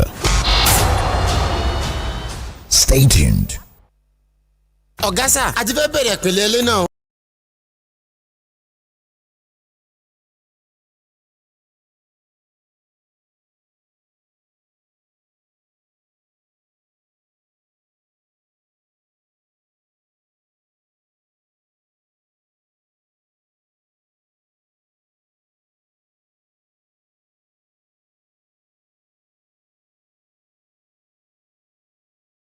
This and that and so on. But then the intelligence reports came before the election, it should have been used before the election, not after the election. Babangida said if he did not annul the election, there would have been a military coup. That's how it's unfortunate that a general would chicken out of that. Did he chicken out? Yeah, well, he was commander-in-chief. So if he had an idea there would be a coup, he should have gone ahead to deal with the coup. Eventually, he set up the interim national government. And there was a coup. Abacha took over. Of course. Was that a coup? Well, in a way, it wasn't a coup. It was an arrangement. Because that's already inscribed in the interim national government decree, that if Shonekan fails, then the most senior military man should take over. First of all, why would you think that Shonekan will fail?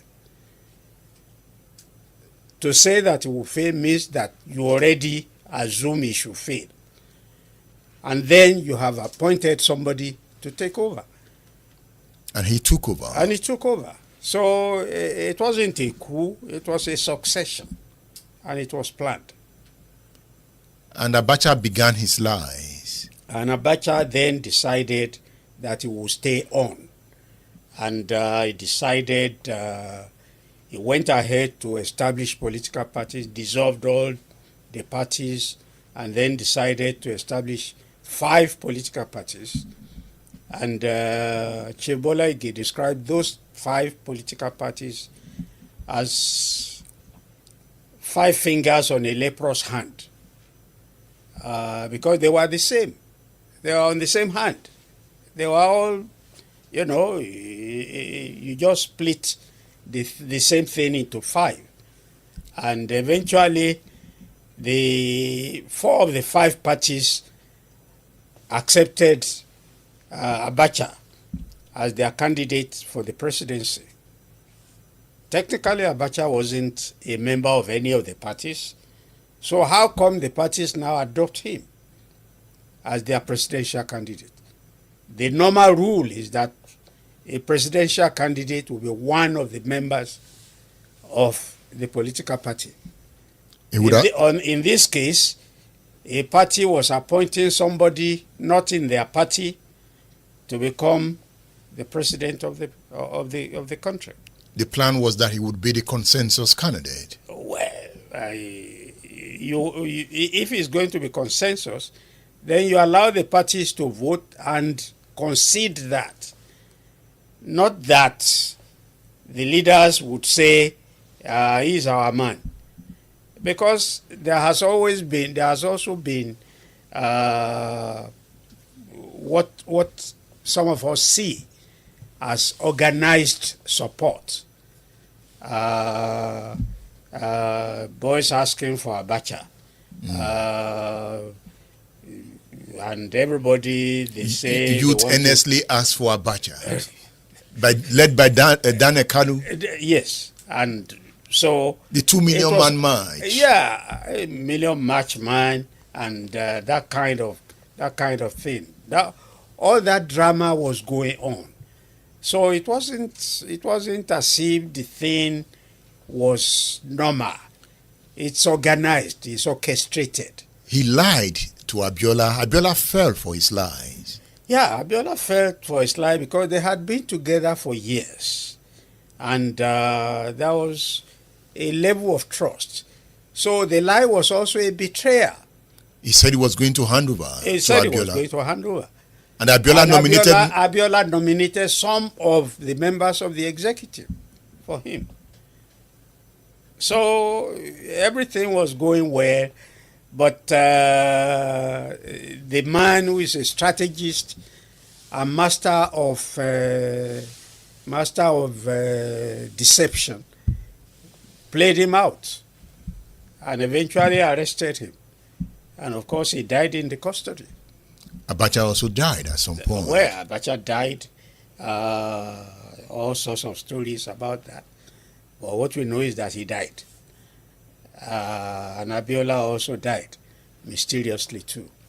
So what we have established, that Babangida lied and ended up badly. Right. Abacha lied. Of course. And ended up badly. Yeah.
Àyìnlá ọmọ báwo rẹ ní gbọ́kànlé àtẹ̀rámọ́ṣẹ́ ni ebi kì í pagún dọ́jọ́ alẹ́ o. abẹ́ni bẹ́ẹ̀ pàdé ojú òkun. ebi kì í pagún dọ́jọ́ alẹ́. abẹ́ni bẹ́ẹ̀ pàdé ojú òkun. Àyìnlá gbàdé owó kárí eré ẹ̀yà. àjọ ní kí ẹ̀mí àgbà òrèrè nílé ayé. ilẹ̀ tí a rí yẹn òun ló ń bàṣírí òkú tọmọdé tàgbà ẹwà náà bá ní kí lọ́jẹ́. òun ló ń bàṣírí òkú tọmọdé tàgbà ẹwà náà bá ní kí lọ́jẹ́. ọ̀dọ̀ olúbàṣírí. ìmọ̀ orí ìbàdírí orí. ọ̀dọ̀ olúbàṣírí o. ìmọ̀ orí ìbàdírí orí. èèkánná ọwọ́. òun ní ìbàdírí ọwọ́. èkíkánná ọwọ́. òun ní ìbàdírí ọwọ́. èèkánná ẹ̀jẹ̀. òun ní ìbàdírí ẹsẹ̀. èèkánná ẹsẹ̀ o. òun ní ìbàdírí ẹsẹ̀. ọ̀tún tó kìyàn máa mówó wá. ọ̀tún tó kìyàn máa mówó wá. orí adìyẹ kò ní burú mọ̀mọ́. orí adìyẹ ò ní burú mọ̀mọ́. kò yí dúdú nílé ayé ń bí.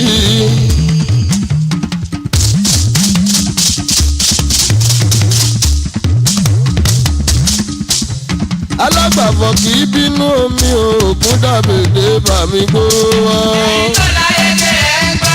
ilé ayé ń bí. ẹ̀yin tó láyé tẹ ẹ̀ ń gbọ́. agbá ló ní ẹ̀mú tèmi gbọ́. ìdílé ayé.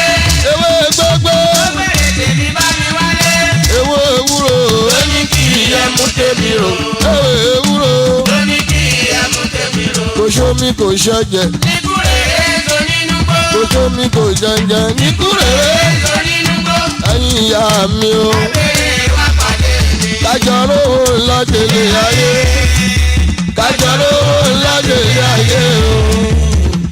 gbé bá mi gbèrè tèmi bọ̀ ẹni kíre bá òun gbèrè tèmi bọ̀ ẹni kíre bá òun ẹgbẹ́ kó lọ́wọ́ ire ń jí wa o ire ní jí wa ẹni bá bá jẹ́ ẹ̀hún ọmọ àfi tó ṣàmì o àṣẹ o ọ̀la.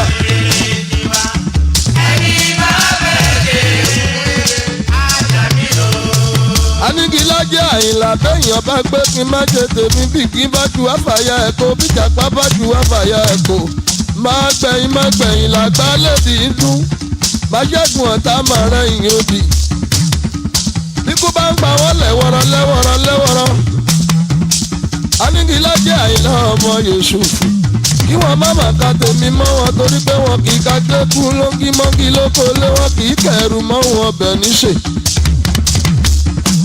Ṣògo òní ká mọ́ ṣáàmọ́ nǹkan ẹ bọ́ra a ò ní gbọ́kú ẹ̀dán a ò ní gbọ́kú rẹ̀lẹ̀ Àyìnlá ò ní gbọ́kú ẹlẹ́mọ̀ṣọ́ mi o ire jí wọn èèyàn Aliu ire jí wọn. Ayinla Mura. Music is a teacher. Before there were books, there were songs. Ancient tribes passed down wisdom through chants. Mothers lulled babies to sleep with lullabies. Even today, children learn the alphabet through melody. Music makes memory dance.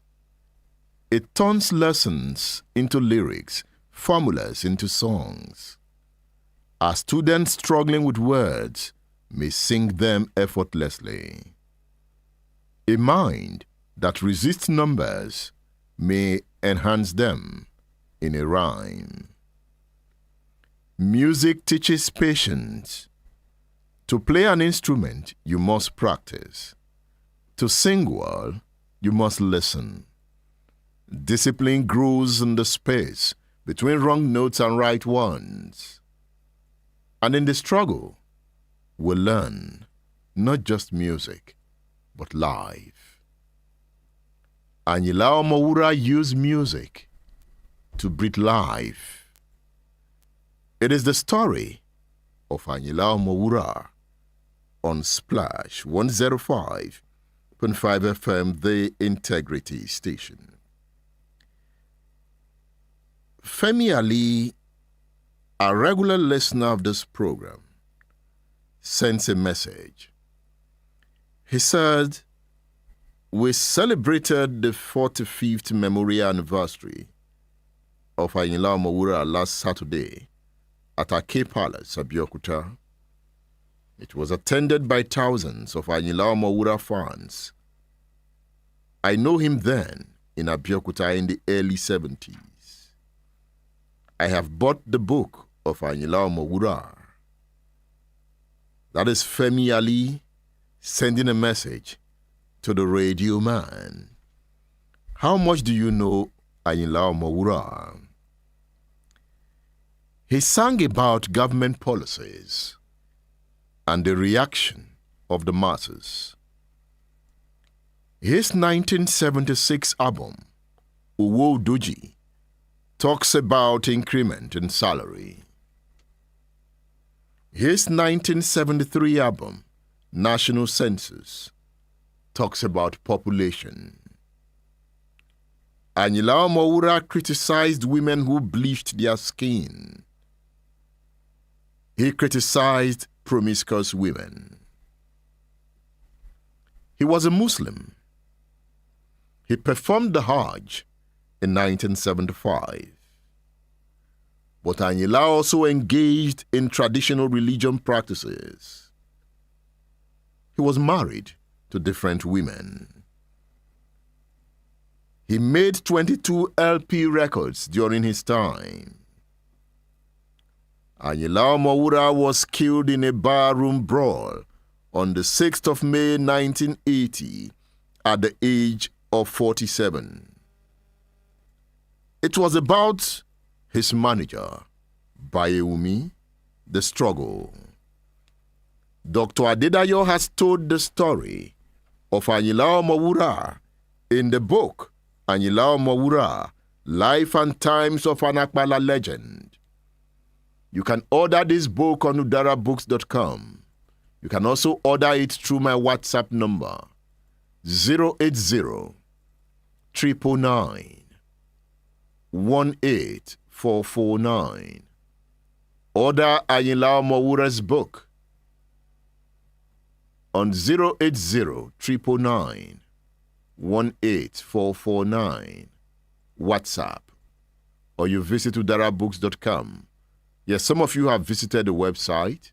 At the moment, we are working on the website, so it's down at the moment. We just brought it down. We want to increase the memory of the website because new books are going on the store. So it was becoming too slow. So we want to transit into a larger memory site. So we are working on it. It should be up soon. Ayinla Mura, Life and Times of an Akpala Legend. It's a book you should read, written by Dr. Festus Adedayo. Festus Adedayo has told the full story of Ayinla Mura in the interview I had with him. I'm bringing you just part 2. If you want to listen to the full interview, subscribe to my YouTube channel, Edmondo Bilo. The interview is there. The interview is about 2 hours, 30 minutes. It is the full story of Ayinla Mura. You'll find it on my YouTube channel.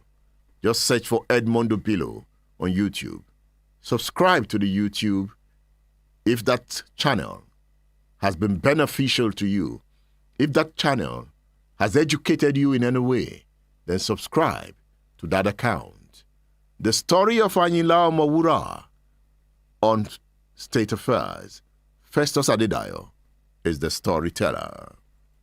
When Bayewumi left, I learned few days after he left. In fact, one of the band members of Ayinla Mura that I spoke with said they had that issue on Thursday when he said it was Bayewumi that would kill him. That weekend, Ayinla Mura was in Ibadan to sing for the Alakpa Nsongpa masquerade. And that was when his absence was actually noticeable among the band members. But so he kept away. But a few days after, he was watching his TV and found out that the reception was not clear. So he had to climb upstairs, to the top of the roof to reset the antenna. In the process of resetting the antenna, he fell and broke his leg. So he was able to, so that actually perfected that absence. I think they said he was absent maybe about 1 or 3 months. I can't remember now. So he was out, and during that period, Bayewumi's son told me that though his father, Bayewumi, sent people to Ayinla Mura to ask him for money to treat himself, that Ayinla never responded. But the nephew of Ayinla Mura that I spoke with, Atonda is his name, told me that his uncle was actually sending money, towards treating Bayewumi. So, unfortunately, on the day he felt he had recuperated and was good enough to, move out, so he left his house and went to Sikira 2, Adekola's beer parlor at Agoka. It was around 11 a.m., between 11 a.m. to 12 p.m. So he had a walking stick with which he propelled himself and then got to the beer parlor. When he got there, he said a member of Ayinla Mura was also there. Perhaps it could be one of the members who was acting as an underground spy. So they were there because he said Ayinla had left a message that any member of the band that he saw associating with Bayewumi would take his exit from the band. So he got there. I was told that Bayewumi used to drink Gulda. In fact, it was good that Ayinla Mura used to drink too, but they said he was a poor drinker. That was the one that shocked me the most. He wasn't a drinker that he could spend 2 or 3 hours drinking one bottle of beer, But he smoked a lot of marijuana. He smoked a lot of marijuana. In fact, there was a day he smoked marijuana and entered the court. I was told the judge had to say, "Where the hell do you think you are? Get out of here!" Because he didn't see anything wrong in smoking inside. It was another fella. It was another fella. Oh no, there was a particular day he and fella met at a Phonodisc in Ijebu Igboye. A band member who I spoke with said they hugged each other, and a fella was saying "Egbon me," and they were so happy to see each other. Don't forget that the two of them were one of the greatest Egba musicians of the period. So he was drinking at the beer shack, and on the other side, somebody had gone to tell Ayinla Mura that the man he was looking for was right there. About 7 or 8 days before then, Ayinla had lodged a complaint at the police station in Abeokuta that Bayewumi was in possession of his bike and he needed to retrieve it. So he had lodged a complaint there. And so they said Ayinla left the food he was eating in the company. I think it was that Komolafe. There was another man called Komolafe who came to tell him. So the two of them entered his 504 Peugeot car, driven by one, I've forgotten his name now. His driver was from Ibadan. Ayinla Mura's driver was from Ibadan, was an Ibadan man. So he told the driver to drive quickly to Sikira to Adekola's beer parlor. And a few meters before the beer parlor, he told the driver to drop him, to go to the police station to go and bring policemen who arrest Bayewumi. And so he walked down to the beer parlor, priced the curtains apart, and beckoned on Bayewumi to come. And so Bayewumi stood up, a cup which we call tumbler, a mug. You know how thick those tumblers could be those days. Yes, thick bottles. So he held a cup of a half-filled tumbler, on his right hand, had his walking stick by his left hand, and there walked down to the front. Ayinla never entered the beer parlor. He stood outside. And so as he came out, Ayinla held him by the nape of his clothes and said, "Where is my motorcycle?" And uncomfortable in that position, even from court papers that I read, Bayewumi poured the content of the mug on Ayinla's face. And then, blinded temporarily, he used his clothes to wipe the beer off his face and apparently tightened the noose on Bayewumi's neck. And in anger, Bayewumi hit him at the left corner of his head. With that tumbler? In fact, from medical evidence that was adduced during trial of Bayewumi, it was said that tumbler dug a hole of 0.02 centimeter into his cranium. He must have hit it with so much force. Exactly, anger. And so immediately he hit Ayinla Mura with the mug. Evidence adduced in court said he fell by his back and then began to vomit. When he started vomiting, Komolafe, who was there, shouted, "Egbawa, they wanted to revive him." Don't forget his 504 car had left to the police station, so they had to start looking for a taxi to take him away from there. So they got a taxi. Now, this was where, because in the whole of the court papers that I read, what I'm about to say now, I never found it there. A woman I interviewed, her name is Kendi. She was the 7th wife of Ayinla Mura. She told me that on the day, May 6th, 1980, that Ayinla died, that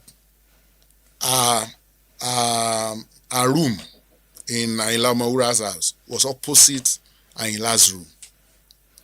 And that morning, of course, they used, the wives used to schedule who would sweep the floor. They would sweep the house and sweep the outside.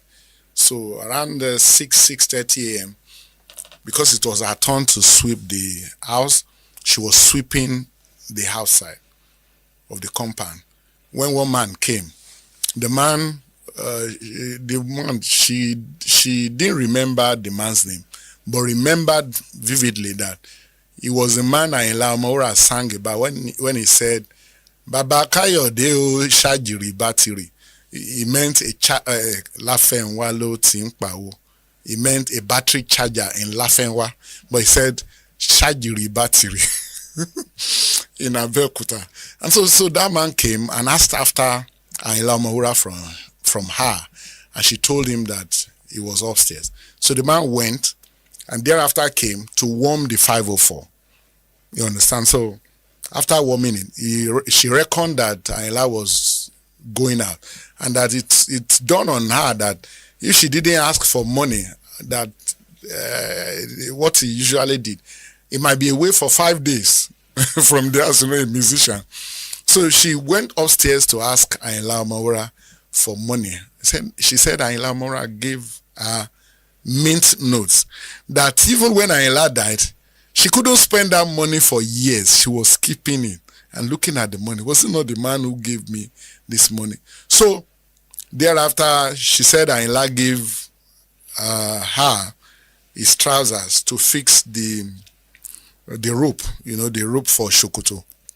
That she fixed it, Ayinla Mura left with the man.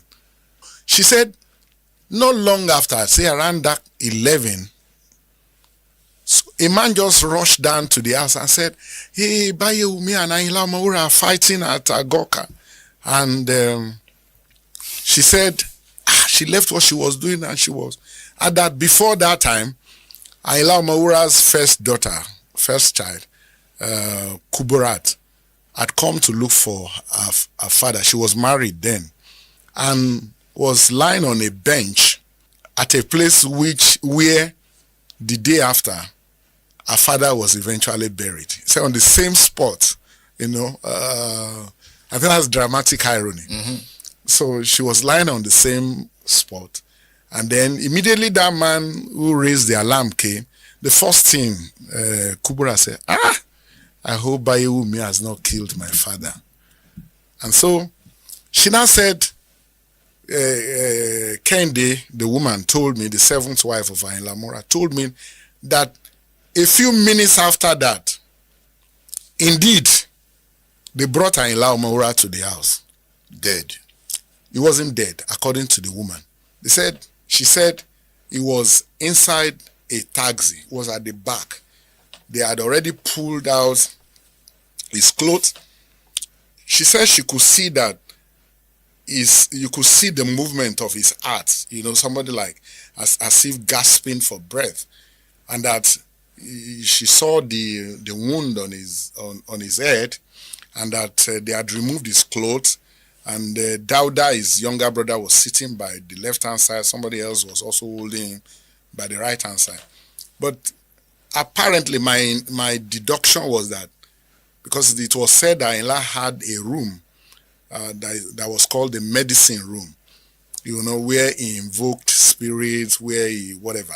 And so apparently they believed that they could take him inside that room to revive him.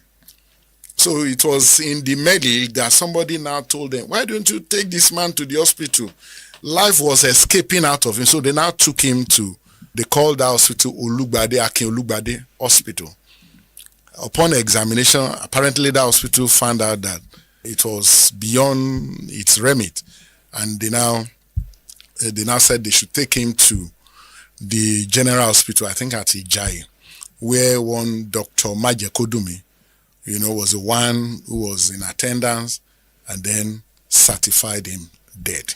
Bayewumi killed him. Yes. And then you see, he ran away. Bayewumi ran away. Yes. He was a Bagura man in Abeokuta. He ran away. They said he didn't even believe that Ayinla had died. He just felt that he wounded him. It was the second day, I think the third day, when they brought him to because he was arrested the second day. He fled to his, I think, paternal family home at Bagura, where they locked him up in one room. And they said there was an allegation that one of the wives of Kollington Ayinla was the one who alerted the police that he was locked up in that room in Bagura, and they now brought him. And then the day of the trial, they say when he came and saw the crowd, of course they burnt all the houses of his father. The crowd, they burnt the houses. They were ready to kill anyone who was associated with the death of Ayinla Mura.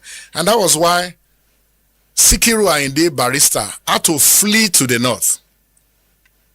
Because as at that time, they had become rivals. Don't forget that Ayinla sang, denouncing Sikiru Ayinde Barrister for alleging that he was plagiarizing his song, where he sang, Ayinde má jẹ́ kí n gbọ́ pé mo jí ẹ lórin lò kò jẹ́jẹ́ bẹ́ẹ̀ ọ̀rọ̀ àpárá ni ẹ má dẹ̀ máa gbéra sánlẹ̀ níwájú irú wa tó bá ṣe pé gbéraga àrọ́jú jẹ́ kọ́ ọ̀bùn lọ́wọ́ and all that stuff.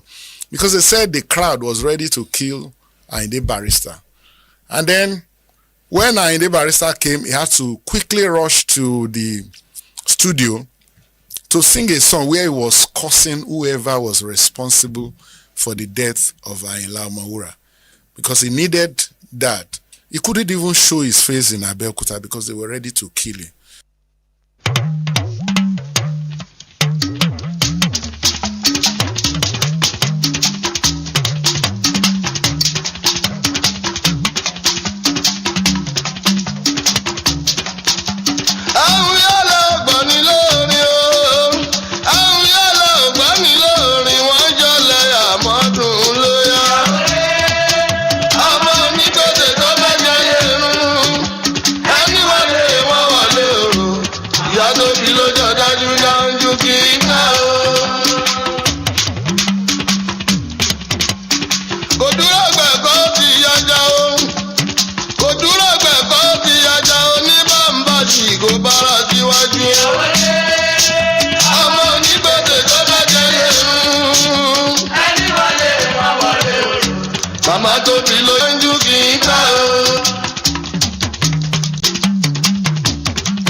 title of this track is Anwi Eleogbon by Ayinla Mura. Hey, you have something to say? I would like to listen to what you've got to say. Since we started the show this morning, we've talked about when democracy dies. We've talked about Ayinla Mura. So you can call the radio station 070 694 93000. Hello, good morning. Hello, Edmund. Good morning, Baba. Alhaji Chief Sulaiman Bolani Waziri Aslamu Rijajobi. Edmund. Sir. There are many Bolani ones. That is why I always describe myself fully. Look, I have many things to say, but I cannot talk about the decomposing Nigerian. Let me talk about Mura. I want to correct one impression about one confession from that professor who was putting Dauda Mura instead of Dauda instead of Dauda Mura. That Dauda was his brother and his assistant was Dauda Mura, not Dauda Ekwaka. Me, but I have died of Dauda Ekwaka, but Mura, not Dauda Ekwaka. Me, but I have Ekwaka, but it's an Ibadan man, not an Ibadan man. I believe it was a slip of tongue why the professor was calling Dauda Mura. And beside that, in fact, many institutions that you mentioned that they had a misunderstanding with. It wasn't really in that manner. It was just sometimes when they happen to meet together in a situation and the spectators trying to, for instance, that of Canada, it was as an institution where we have any the butchers. Amara was more than an hour before the work started. And they had Baba lines is not always too clear. They rushed to venue. And that was it. Not that they really confronted them. And you see, before Equator arrived, the following day, they had an accident. I think he made a record for that accident. That will stop there. Because thank you very much, Edmund. Thank you, Chief Bolaniwa. Thank you. Your line wasn't too clear. Yeah, I struggled. The problem is lack of clear representation. I keep saying it. They take a look at the people representing us, both the federal and state level. We say, with a due respect, we have a serious-minded set of people there.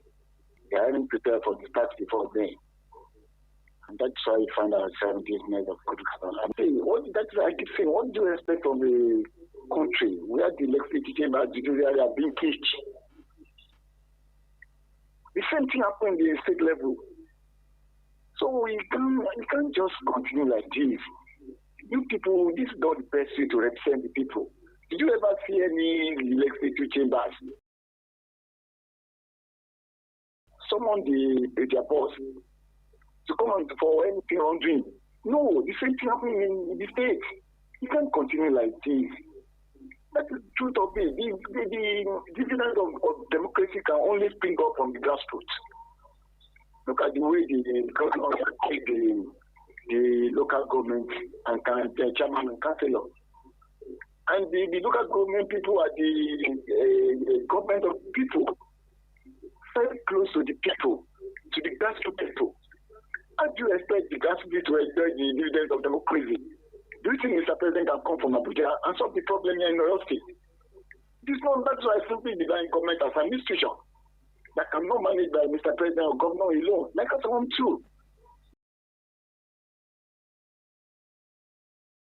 It's supporting to be responsible as good children. Who are the children of the government? Who are the wives? Are they doing the right thing? Thank you very much. Thank you. Thank you. Shola, these lines are not sharp. It's sharp line. Good morning. from Odonakwata. Good to hear your voice. I believe if truly Nigeria are ready, I need to do a calculation. The population of all political parties in Nigeria, they cannot win the population of others. The massive population can defeat, if truly, we don't believe that it is my brother in the National Assembly, it is my brother in the governor's house, it is my brother in the local government. A country that the masses did not enjoy the dividend of democracy, I don't see where that country will move forward. Our democracy is being pulling down through the system we are operating in, from 2023 now. Because there's no figurative thing that can show that Nigeria is moving. Let's compare with, actually it is military that is ruling them in Burkina Faso. Can we do the comparison? The population of Burkina Faso might be so low to Nigeria. But at the same time, the present president in Nigeria, he was a governor in Lagos State. And Lagos State was a former capital of Nigeria. And what is happening now? Did it move what masses expect? Let's forget about maybe the promises. Anybody want to become somebody, president, governor, they make a promise. No. With what is happened before they become governor, senator, or that, why can't they work towards it? I want to ask you a question, Edmund. Thomas Sankara's book was right, and they are working on that book in Burkina Faso. What happened to our books written by Awolowo, Nnamdi Azikiwe, Tafawa Balewa? Why did they call Azikiwe Zik of Africa? There is something they saw in him then. But did our leader, the people that are ruling us down, did they saw it then? Did they rewrite what those people wrote down then? It's not happened. God bless this country. Thank you, Mr. Adeyemo. Official Moji Morire is on X.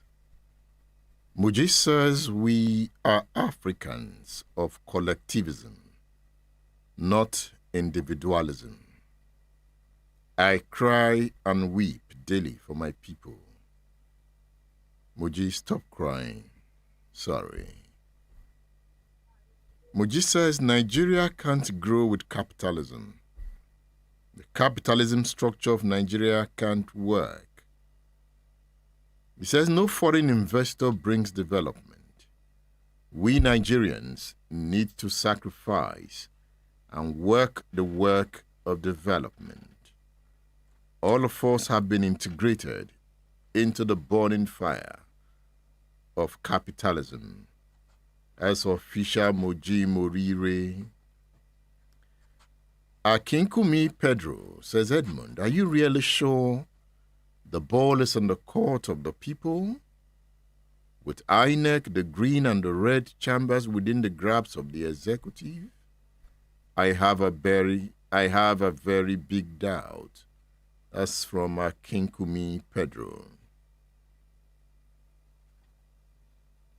Let's look at this. I can see Oladele Ido Joseph. Oladele Ido Joseph says, good morning, Radio Man. I'm happy to be in class of politics this beautiful morning listening as I take my clothes still learning. On learning and relearning. Thank you so much, Edmond Obilo, for the work you do. Big Pedro is on X. He says, good morning, Edmund. Make I just day class today, JJ they enjoy, Jerry. Nigeria won't tire me small, but never say never. Nice lecture, as always. Big Pedro, are you big? Abiola is on X. He says, can a revolution solve the problems of this contraption? Yes, contraption again, Radio Man. What we have is a coat of many colors. The madman that will fix Nigeria has to be a special breed. The breeding ground for heroes have crumbled. Contraption again, Radio Man. What we have is a... Thank you very much. You really made my day and whittled down the tension of Nigerian drama. Thank you. Olankule Sharon, thank you. I can see Olubumi Amuson says, today's class was highly educative, instructive, coupled with historical balance. God bless the Radio Man and the entire team. My 6-month young boy, Makinde, was also present in class for today's lecture. Hey, 6 months old, listening to the Radio Man. Hey, boy, we've got work to do. All right? I hope you've learned some lessons, boy. You'll grow to be a great man. All right? The creative minds don't leave. I keep wondering why heroes like Bob Marley, Michael Jackson. I worked with Shola Areo to bring you this edition of the program. I also worked with Ayomide Lawson. I worked with Samuel Kalu, Ayo Ashimolo, and Miriam Giwa. Together, we brought you this edition of State Affairs. The next program is Ijoba Tiwa with Sheun Special. I am Edmondo Pilo. Thank you for always being there.